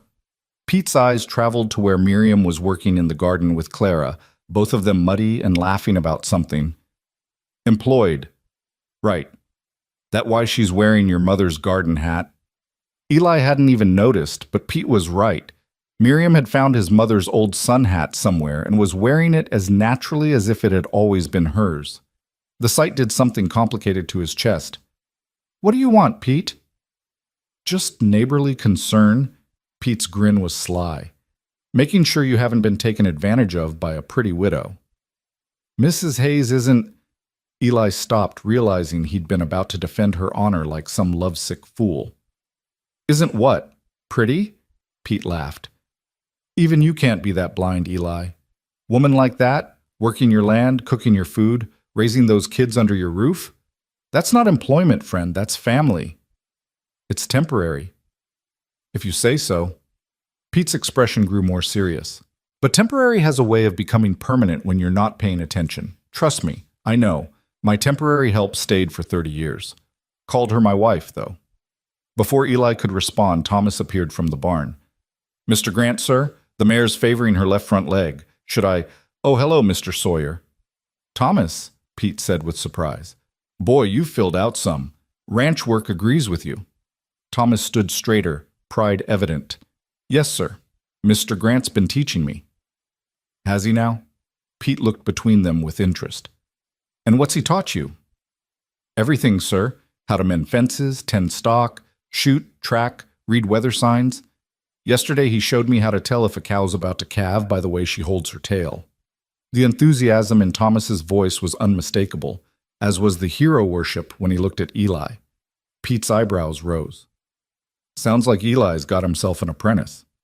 The boy's a quick learner, Eli said uncomfortably. The boy's standing right here thinking you might be replacing him, Pete said shrewdly. That why you're really here? Trying to hire away my help? What? No, Pete laughed. I'm joking, Eli. Though if you weren't so set on this temporary nonsense, you'd have yourself a fine setup here. Good woman, strong boy to help with the ranch, sweet little girl to remind you why the work matters. Man could do worse. Pete, I'm going. Pete mounted his horse. But Eli, take some advice from someone who waited too long to see what was in front of him. Temporary is just fear dressed up as practicality, and fear's a cold bedfellow come winter. He rode off, leaving Eli standing with Thomas, who was looking at him uncertainly. I wouldn't leave, Thomas said quietly. Even if Mr. Sawyer offered, I like it here. It's temporary, Thomas. Your mother explained that, right? She said it might be, but maybe it doesn't have to be. The hope in the boy's voice was painful. We're helpful, aren't we? Mama keeps the house nice, and I'm learning everything you teach me, and even Clara helps with the chickens. We could stay, if you wanted. It's not that simple. Why not? Thomas's young face was earnest. We don't eat much, and we work hard, and we don't cause trouble. What else matters? Eli wanted to explain about walls built from hurt, about the danger of caring, about the inevitability of loss. But looking at Thomas's eager face, he couldn't bring himself to destroy that hope. Not yet. Check on the mare, he said instead. Might need a poultice if she's pulled something. Thomas nodded and headed back to the barn, but not before Eli heard him mutter, Adults make everything complicated. The boy wasn't wrong. That evening brought an unexpected test of their arrangement. Clara developed a fever, sudden and fierce. One moment she was playing with her doll, the next she was burning up and delirious. Miriam tried to stay calm, but Eli could see the fear in her eyes as she bathed Clara's face with cool water. It's too fast, she kept saying. Fevers don't come on this fast unless... Unless what? Unless it's something serious. Scarlet fever, maybe, or worse. Eli didn't hesitate. I'll ride for the doctor. It's dark, and the storm damaged the roads. I know the way blind. He was already pulling on his coat. Thomas, keep bringing your mother fresh water. Cool, not cold. There's willow bark tea in the pantry. Make some. Weak. It'll help with the fever. Yes, sir. Thomas was pale but steady. Eli rode hard through the darkness, pushing his horse to dangerous speeds on uncertain ground. The 7 miles to town felt like 70. He told himself he wouldn't care, couldn't care, But the image of Clara's flushed face and Miriam's desperate eyes drove him forward like spurs. Doctor. Watson was none too pleased to be woken, but he came, grumbling about wild rides and hysteric mothers. But when he saw Clara, his expression grew serious. How long has she been like this? 2 hours, Miriam said. Maybe less. The doctor examined Clara thoroughly, while Eli stood in the doorway, feeling useless. Thomas sat beside his mother, holding her hand. It's not scarlet fever, Dr. Watson finally announced. Looks like severe reaction to something. She eat anything unusual? Miriam shook her head, then stopped. Wait, she was playing by the creek earlier. She likes to collect berries. Oh God, the pokeweed berries. I told her never to eat them, but that'll do it, the doctor said. Poison, but probably not fatal if she didn't eat many. She throw up any? Earlier, yes. Good. Her body's fighting it. Keep her cool, lots of water when she can take it. She'll be sick as a dog for a day or two, but she should recover. The relief in the room was palpable. Miriam sagged against Thomas, who put his arm around her with touching protectiveness. Eli found himself leaning against the doorframe, only then realizing how tense he'd been. You rode hard, the doctor observed, looking at Eli with interest. For employed help's child. The child needed a doctor. Uh-huh. Dr. Watson packed his bag. Funny how employed help's children become the child when they're sick, almost like you care. Send me your bill, Eli said curtly. Oh, I will. And Eli, this kind of caring, it's not a weakness, it's what makes us human. After the doctor left, Miriam insisted on sitting up with Clara. Eli sent Thomas to bed, then found himself keeping vigil with her, bringing fresh water, making tea, just being present. Around 3 a.m, Clara's fever broke. She opened her eyes, confused but lucid. Mama? I'm here, sweetheart. Miriam's voice broke with relief. Did I miss dinner? Miriam laughed through tears she'd finally allowed to fall. Yes, but we'll make you something special for breakfast. Clara's eyes found Eli. Mr. Grant? Are you angry? Why would I be angry? I ate the berries you said not to eat. He moved closer, surprising himself by reaching out to smooth her damp hair. I'm not angry, just glad you're okay. Me too, she yawned.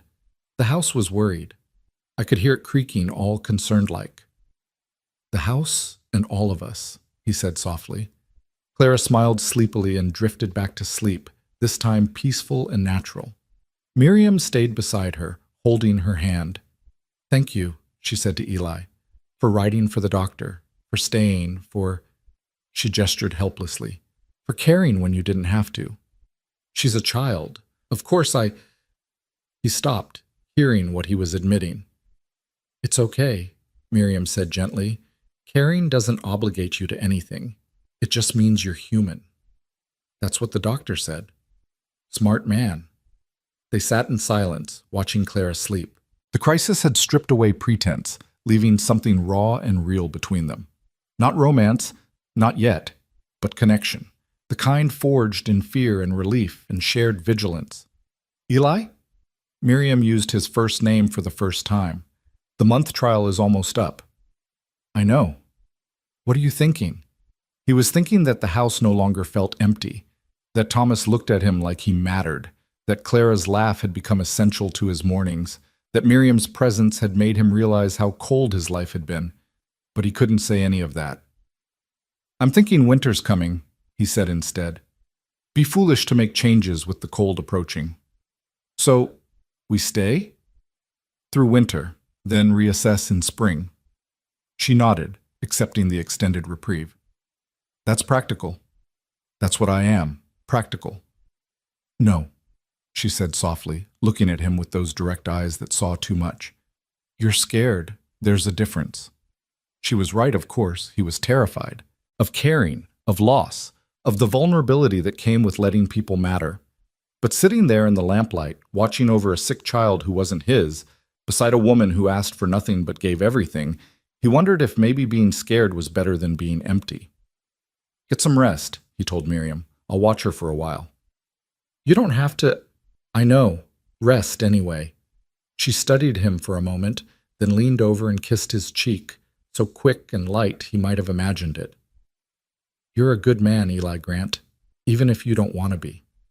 She curled up in the chair beside Clara's bed, asleep within minutes.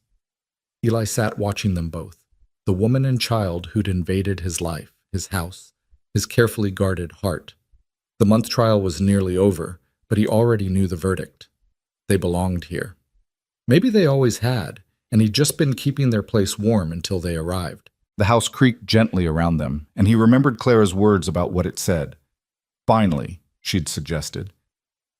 And sitting there in the pre-dawn darkness, surrounded by people who'd somehow become his to protect, Eli thought maybe the house and Clara were right. Finally. The weeks that followed Clara's illness marked a shift in the household's rhythm, subtle but undeniable. Eli found himself checking on Clara each morning before his chores, bringing her small treasures from his work.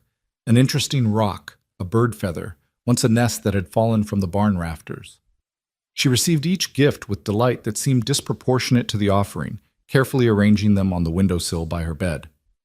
"You're spoiling her," Miriam said one morning, watching as Clara examined a piece of fool's gold Eli had found by the creek.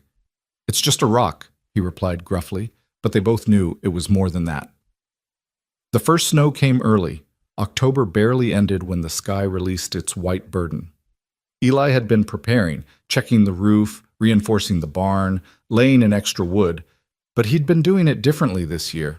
Instead of the grim determination of previous winters, there was purpose to his preparations, a sense of providing rather than just surviving. "Thomas," he called to the boy who was mucking stalls, "come help me with something." He led Thomas to the storage room he'd built off the barn, revealing shelves of preserves, smoked meat, sacks of flour, and grain. "This is our winter store. You need to know what we have and where it is, in case something happens to me." Thomas's eyes widened at the bounty. "This could feed a small army. Or a family through a long winter." The word family slipped out before Eli could stop it. He cleared his throat. "Your mother will need to know what's here, too. Make a list. Help her plan meals around what we have." "Yes, sir." Thomas paused. "Mr. Grant, you said in case something happens. Are you planning on something happening?" "No, but winter doesn't care about plans. Man could break a leg, catch fever, get caught in a blizzard. You need to be ready to take care of your mother and sister if needed." "I will," Thomas said, with such fierce determination that Eli had to look away. That evening, the snow fell heavier, transforming the landscape into something pristine and dangerous. They gathered in the kitchen after dinner, the warmest room in the house. Clara was teaching her doll the alphabet, while Thomas worked on the harness Eli had given him to repair. Miriam was darning socks, and Eli found himself pretending to read while actually watching them all. This had become their routine, these evening hours when the work was done and the night stretched ahead. At first, Eli had retreated to his room or the barn, maintaining distance. But gradually, the warmth of the kitchen and the quiet companionship had drawn him in. "Mr. Grant," Clara said suddenly, "will you tell us a story?" "I don't know any stories." "Everyone knows stories," she insisted. "Even true ones count." "Clara, don't pester, Miriam began, but Eli surprised himself by interrupting. "My grandfather used to tell me about the first winter he spent here before Montana was even a territory." Clara immediately abandoned her doll, moving closer. Even Thomas looked up from his work. He came out with nothing but a horse, a rifle, and determination to build something. The first winter caught him unprepared. Snow came early, like today, and he hadn't finished his shelter. Just a half-built cabin with gaps in the walls big enough to throw a cat through. "What did he do?" Clara asked, eyes wide. "He survived. Stuffed the gaps with mud and grass, kept a fire going day and night, ate rabbits when he could catch them, and pine bark soup when he couldn't." "Pine bark soup?" Thomas made a face. "Keeps the scurvy away. Tastes like drinking a tree, but it'll keep you alive." Eli found himself warming to the story, remembering his grandfather's gravelly voice telling it years ago. The worst came in January. Blizzard lasted 5 days. Snow piled so high it covered the door. He had to dig his way out through the roof to feed his horse. "Did the horse survive?" Clara asked anxiously. "She did. Tough little Mustang mare. In fact, that mare's bloodline runs through half our horses now. That bay Thomas has been working with? She's got that Mustang spirit. Really? Thomas's face lit up. The one with the white star. That's the one. Stubborn as her great-great-grandmother, too. They talked about horses then, Thomas asking questions about bloodlines and breeding that showed he'd been paying attention to more than just the daily chores. Clara contributed observations about each horse's personality, surprisingly accurate for someone who barely reached their shoulders. You've got a good eye, Eli told her, and she beamed. Later, after the children had gone to bed, Miriam lingered in the kitchen. That was kind of you, telling them that story. It's just family history. Your family history. That matters. She put away her darning. They're starting to feel like this is home. I know. He should have reminded her it was temporary, but the words wouldn't come. Is that such a bad thing? It is if they get hurt when it ends. What makes you so sure it has to end? He didn't answer, couldn't answer, because he wasn't sure anymore. The certainty he'd carried like armor was developing cracks, and through those cracks something dangerous was growing. Hope. The next morning brought a visitor, though visitor was perhaps too kind a word. Jack Brennan rode up just after breakfast, his presence immediately setting Eli on edge. Brennan owned the neighboring ranch to the east, and he'd had his eye on Eli's water rights for years. Grant, Brennan said without preamble, heard you took in some strays. I hired help for the winter, Eli corrected, though the word hired felt increasingly false. That's so. Brennan's eyes traveled to where Miriam was hanging laundry, the snow having stopped temporarily. Pretty help. State your business, Jack. Just being neighborly, though I wonder what a woman like that sees in an arrangement like this, unless maybe she's hoping for more than wages? The insinuation in his tone made Eli's hands clench. Mrs. Hayes is a respectable woman. Never said she wasn't, just saying winter's long and cold, and proximity has a way of making people, flexible about respectability. You're on my land, Brennan. Say what you came to say or leave. Brennan dismounted, which Eli took as a bad sign. The man only got off his horse when he intended to stay a while or start trouble. Fine. I'll be direct. That water rights dispute we've been having, I'm willing to make a deal. A good one. We don't have a dispute. The water rights are mine, clear and legal. For now, but laws change, especially when the railroad comes through. And it is coming, Grant. Year, maybe 2. They'll need water for the steam engines, and they'll pay well for rights, or they'll take them through eminent domain. Your point? Sell to me now, and I'll give you a fair price, more than fair, enough to set you up somewhere else, maybe closer to town where that pretty widow won't have to work so hard. Eli stepped closer, close enough to smell the whiskey on Brennan's breath despite the early hour. My water rights aren't for sale. Not now, not ever. Everyone has a price, Grant. Even lone wolves who suddenly find themselves with a pack to feed. The reference to Miriam and the children as his pack shouldn't have affected him, but it did. Because that's what they were becoming, whether he'd intended it or not. Get off my land, Jack. Brennan smiled, but it didn't reach his eyes. Think about it. Winter's long and accidents happen. Be a shame if something happened to that nice little family you've got there. The threat was veiled but clear. Eli's hand moved to his rifle, propped against the porch rail. You threatening them? Not at all. Just observing that the world's dangerous for women and children alone. Good thing they've got you to protect them.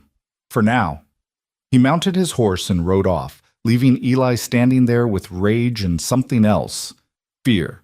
Not for himself, but for the 3 people who'd become his responsibility. Who was that? Miriam asked, approaching with the empty laundry basket. Jack Brennan, neighbor to the east. He didn't look friendly. He's not. Eli made a decision. I need to teach you to shoot. What? Why? Because Brennan's dangerous and I can't always be here. She studied his face, reading the concern there. He threatened us? Not directly. Men like Brennan never do anything directly, but yes, in his way. Because of me and the children? We've brought you trouble? No. Brennan's been trouble for years, but now... He stopped, not wanting to voice what Brennan had seen, that Eli had something to lose now, something that could be used against him. Now he thinks you care about us, Miriam finished. And that makes you vulnerable. I didn't say... You didn't have to. She set down the basket. When do we start? The shooting lessons. That afternoon, while Clara napped and Thomas worked on his studies, Eli taught Miriam to handle a rifle. She was a quick learner, her determination overcoming her initial reluctance. I don't like guns, she said, sighting down the barrel as he'd shown her. Neither do I, but liking and needing are different things. She fired, the shot going wide, but not by much. Robert would be appalled. He believed violence was never the answer. Robert lived in a city with laws and lawmen. Out here, sometimes violence is the only answer that keeps you alive. She fired again, closer to the target this time. You're not really talking about Brennan, are you? You're talking about Elizabeth. The name hit him like cold water. What? The woman who left. She was a kind of violence too, wasn't she? Emotional violence. And you decided the only answer was isolation. That's not... But he stopped, because maybe it was true. Maybe all his preparations, his self-sufficiency, his walls, were just responses to a violence he hadn't seen coming. The difference is, Miriam continued, adjusting her stance, Brennan's violence can be stopped with bullets if necessary. But the kind Elizabeth did, that can only be healed by taking another risk. She fired again, this time hitting the target dead center.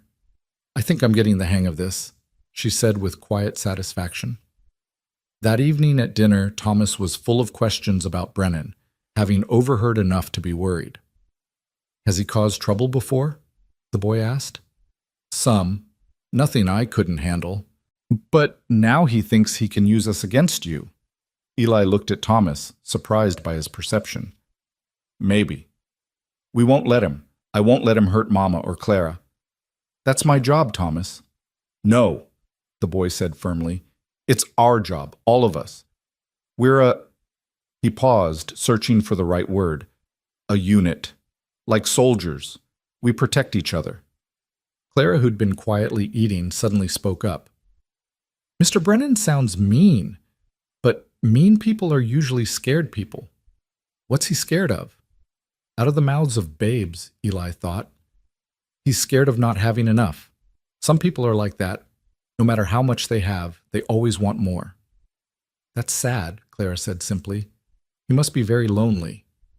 Not everyone who's lonely turns mean, sweetheart, Miriam said gently. No, Clara agreed, looking at Eli. Some people just turn careful. The observation was too astute for a 7-year-old, and Eli found himself once again unsettled by this child's ability to see through his defenses.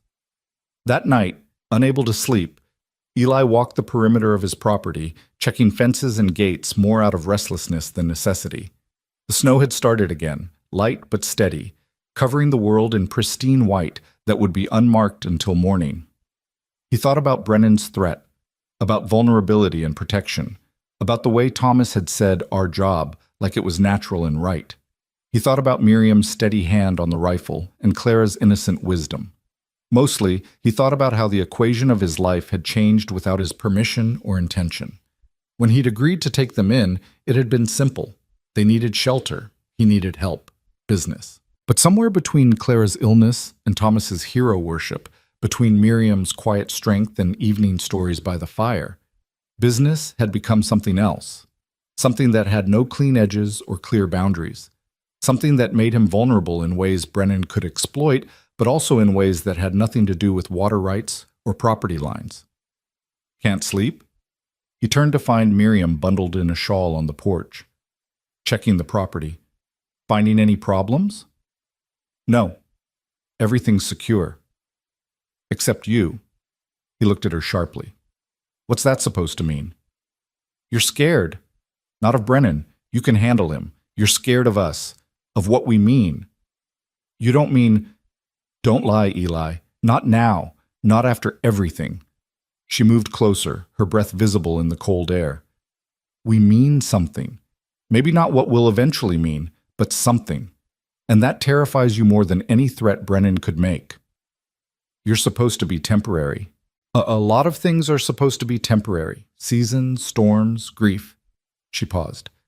But sometimes temporary is just what we tell ourselves when we're too scared to say permanent. I can't offer permanent. I told you that from the start. You told me you couldn't offer promises. There's a difference. Is there? Yes. Promises are words. Permanent is action. And every action you've taken, teaching Thomas, protecting Clara, preparing for winter like we'll all be here to see it through, those are permanent actions, whether you call them that or not. She was right, and he hated that she was right. Because acknowledging it meant acknowledging that he'd already failed at keeping them at arm's length, had already let them matter in ways that could destroy him if they left. Miriam? But she was already heading inside. Good night, Eli. Don't stay out too long. The house feels wrong when you're not in it. The house feels wrong when you're not in it. Such a simple statement, but it echoed in his mind as he finished his rounds. Because she was right about that too. The house had felt wrong for years, and he'd told himself that was just how houses felt. But now he knew better. Now he knew how a house should feel, full of voices and footsteps, purposes beyond mere shelter, life beyond mere survival.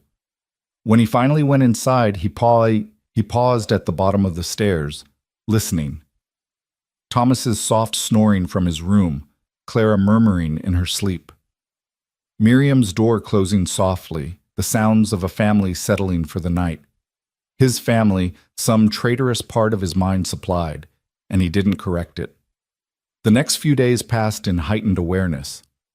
Eli found himself watching the horizon more, checking the property boundaries, teaching Thomas not just ranch work but defense, how to barricade doors, where to take cover if shooting started, how to get his mother and sister to safety. You really think Brennan will try something? Thomas asked, practicing with the rifle Eli had given him. I think it's better to be prepared for trouble that doesn't come than unprepared for trouble that does. But trouble came from an unexpected direction. It was Miriam who spotted the smoke first, a black column rising from the direction of the eastern pasture. Fire! She shouted, ringing the bell frantically. Eli ran from the barn, saw the smoke, and felt his blood turn cold. The hay storage for winter feed was out there. If they lost that... Thomas, get the buckets and every container that holds water. Miriam, soak blankets in the water trough. Clara, stay in the house. They fought the fire for hours, bucket brigades and wet blankets against flames that seemed determined to consume everything. The smoke was thick, choking, turning the snow around them gray with ash. Thomas worked beside him, face blackened with soot, never complaining even when Eli could see his hands were blistered and bleeding. Miriam appeared and disappeared through the smoke like a ghost, bringing water, taking empty buckets. Her dress singed and her hair escaped from its pins. Even Clara, who was supposed to stay inside, appeared with a pot of water, her small face determined. I told you to stay in the house, Eli said. The house said I should help, she replied simply, and there was no time to argue. They saved most of it. Not all, probably a quarter of the hay was lost, but enough to see them through winter if they were careful. As the last flames died and they stood there exhausted, covered in soot and ash, Eli saw something that made his chest tight. They stood together, the four of them, not like employer and employees, but like a unit, as Thomas had said, like a family that had fought together and won. Was it Brennan? Thomas asked quietly. Eli studied the burn pattern, the point of origin. It could have been natural, dry hay, a spark from something, but the location, the timing, maybe. Can't prove it either way. What do we do? We survive. We watch. We protect what's ours. Ours, Thomas repeated, and the word hung in the air like a promise. That night, exhausted and sore, they gathered in the kitchen for a late meal. Miriam had somehow managed to prepare food despite the chaos, though she kept wincing when she moved her burned hands. Let me see, Eli said, taking her hands gently in his. The burns weren't severe, but they were painful. He got the salve he kept for such injuries, carefully applying it to the worst areas. I can do that myself, she said, but didn't pull away. I know you can. Doesn't mean you have to. Their eyes met and held, something passing between them that had nothing to do with burns or salve. Clara watched with interest while Thomas suddenly became very focused on his food. Your hands too, Thomas, Eli said, breaking the moment. Can't have you unable to work tomorrow. As he tended Thomas's blisters, Clara said, We're like a real family now. Clara, Miriam warned. We are. We fought a fire together. We protected our home. That makes us family. It makes us a good team, Eli corrected, but his heart wasn't in the deflection. Same thing, Clara said with 7-year-old certainty. Later, after the children were in bed, Eli and Miriam sat on the porch despite the cold, both too restless to sleep. If it was Brennan, she said, he'll try again. Probably. What's our plan? He noticed she said our as naturally as breathing. We be ready. We don't let him catch us off guard again. Should we go to the sheriff?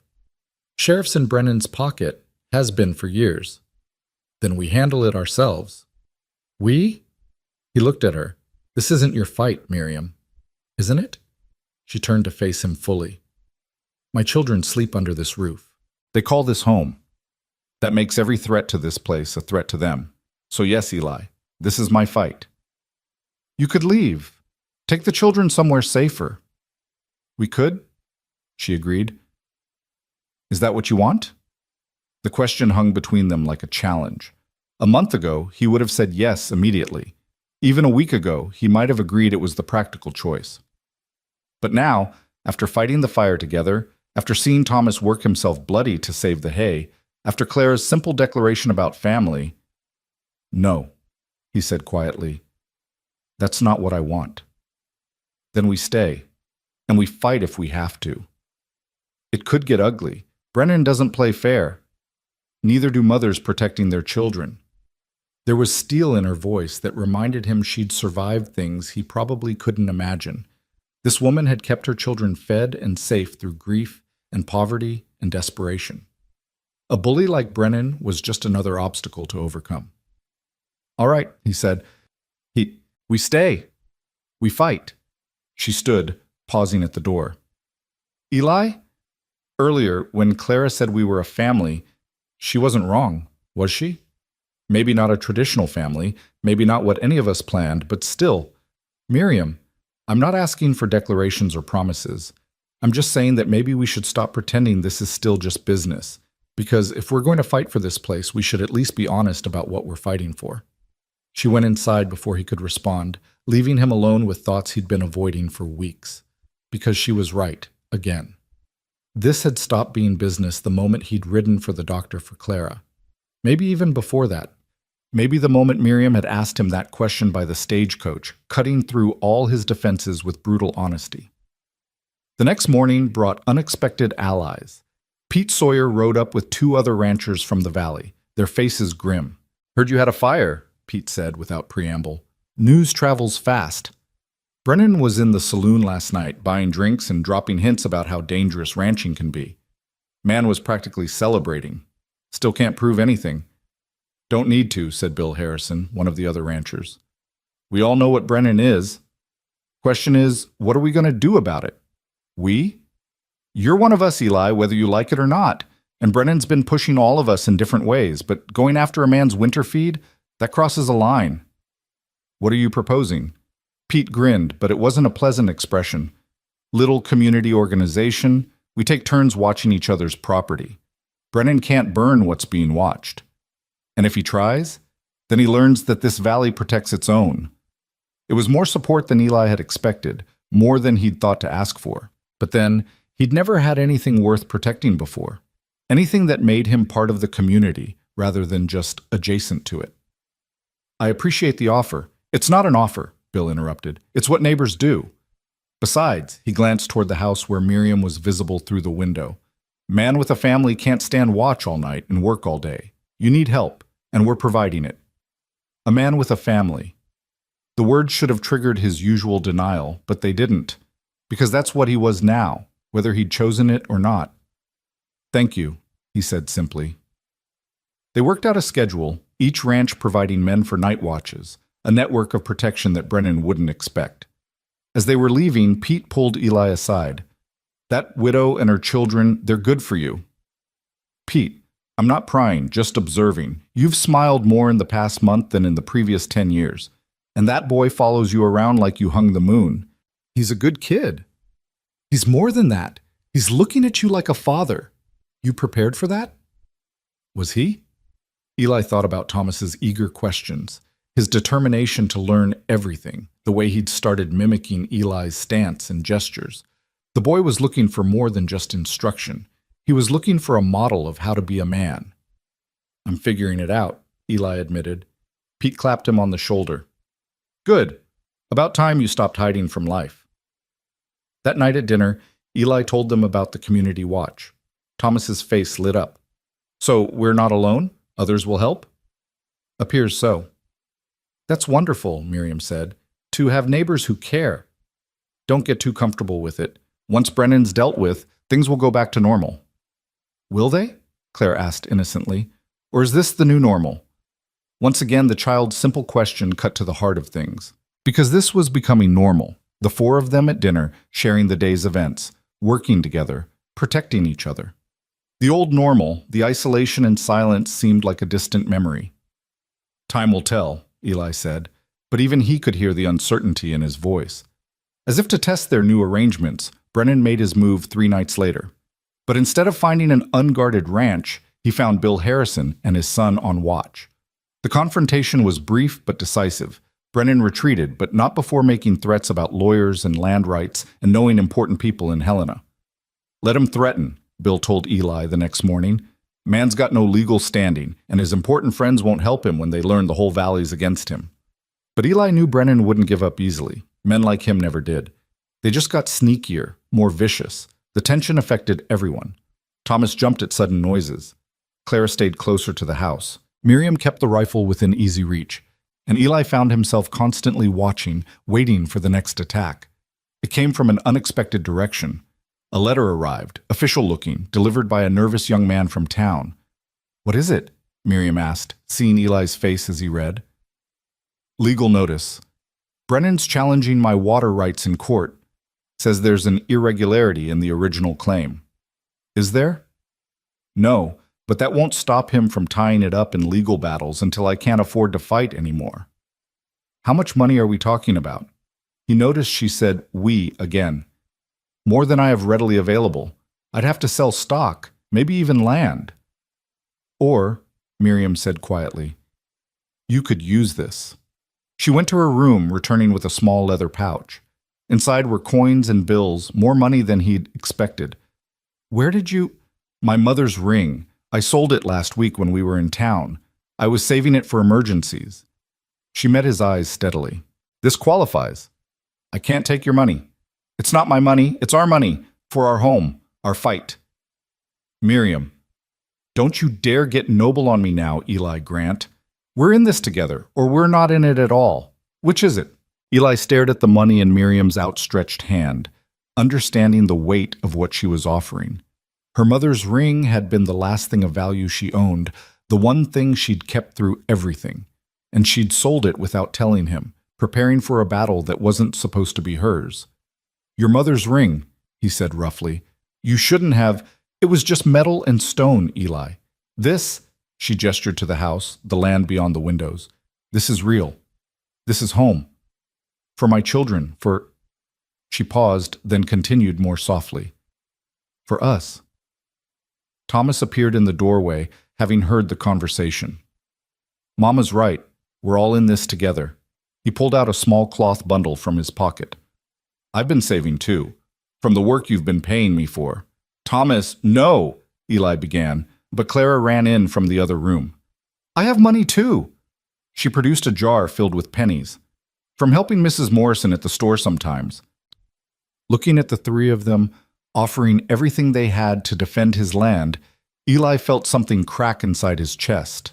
The walls he'd built so carefully, maintained so diligently, crumbled like sand before a tide.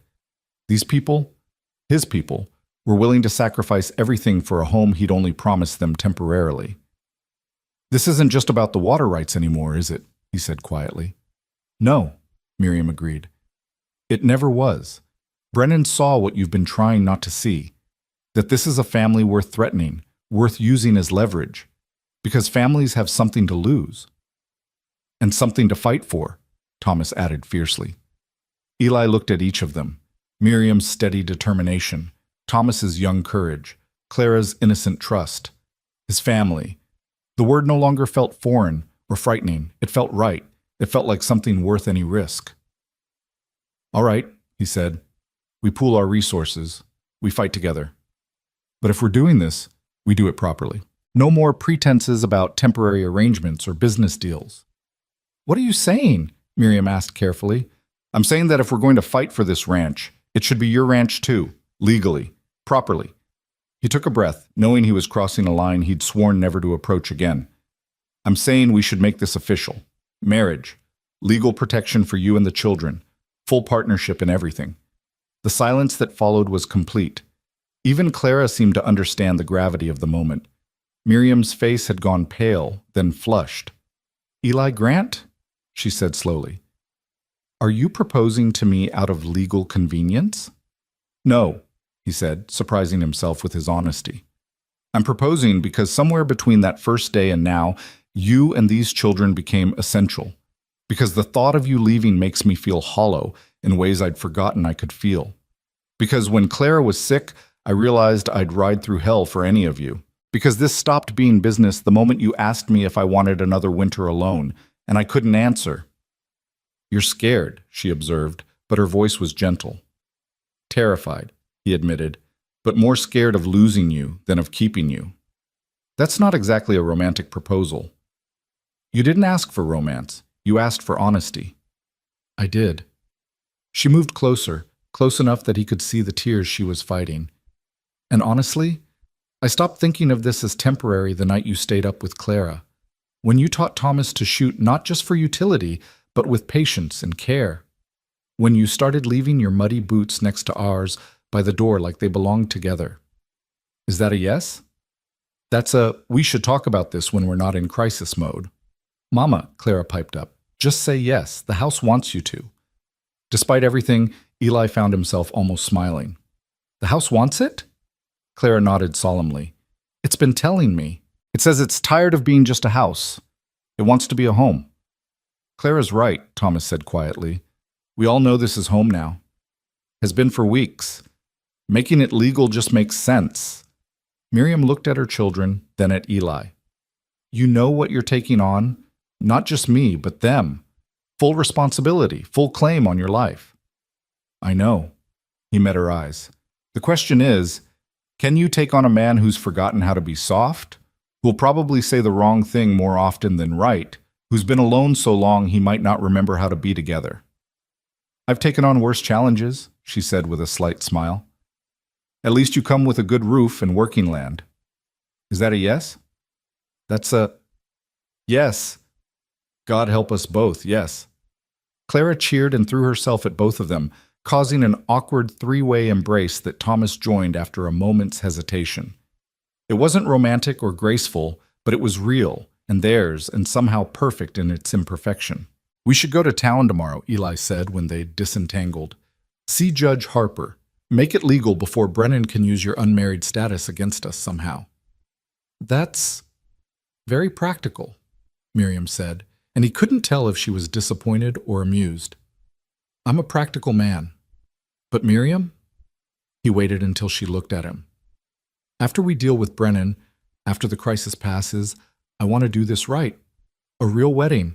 Whatever you want. I don't need but you deserve.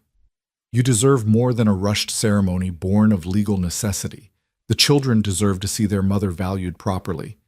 She blinked rapidly, fighting tears again. All right. Crisis first, romance later. If you can stand the wait. Eli Grant, I've been waiting my whole life for a man who sees me as a partner rather than a possession. I can wait a little longer for the fancy parts. They spent the evening planning, not just the legal marriage, but the legal challenge, the ranch defense, the future. For the first time, Eli spread out all his papers, deeds, claims, financial records, holding nothing back.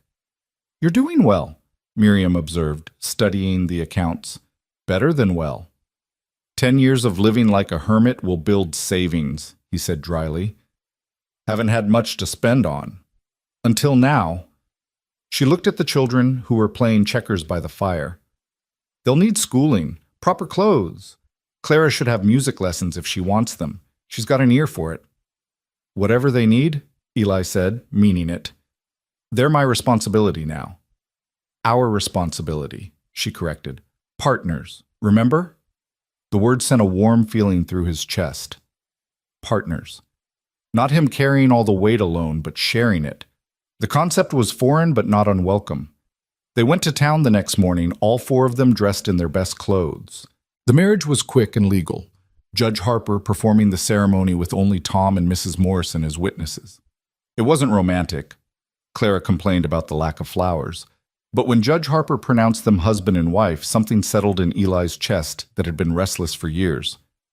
"You may kiss your bride," Judge Harper said with a knowing smile. Eli hesitated, then leaned in and kissed Miriam softly, briefly, aware of the children watching. It was their first kiss, he realized with a start. They'd agreed to marry, to partner for life, before they'd even kissed. Somehow that seemed fitting for them, everything backwards but right despite it. "Well," Tom Morrison said, pumping Eli's hand enthusiastically, "never thought I'd see the day. Eli Grant, married." "With children," Mrs. Morrison added, beaming at Thomas and Clara, "a ready-made family." The news spread through town within hours. By the time they finished getting supplies, everyone knew. The reactions ranged from pleased, Pete Sawyer bought them a drink at the saloon, though Miriam declined to enter such an establishment, to skeptical, several women who'd tried for Eli's attention themselves, to calculating Brennan's associates, already figuring how this changed the game. "Mrs. Grant," the bank clerk said when Miriam went to add her name to Eli's accounts.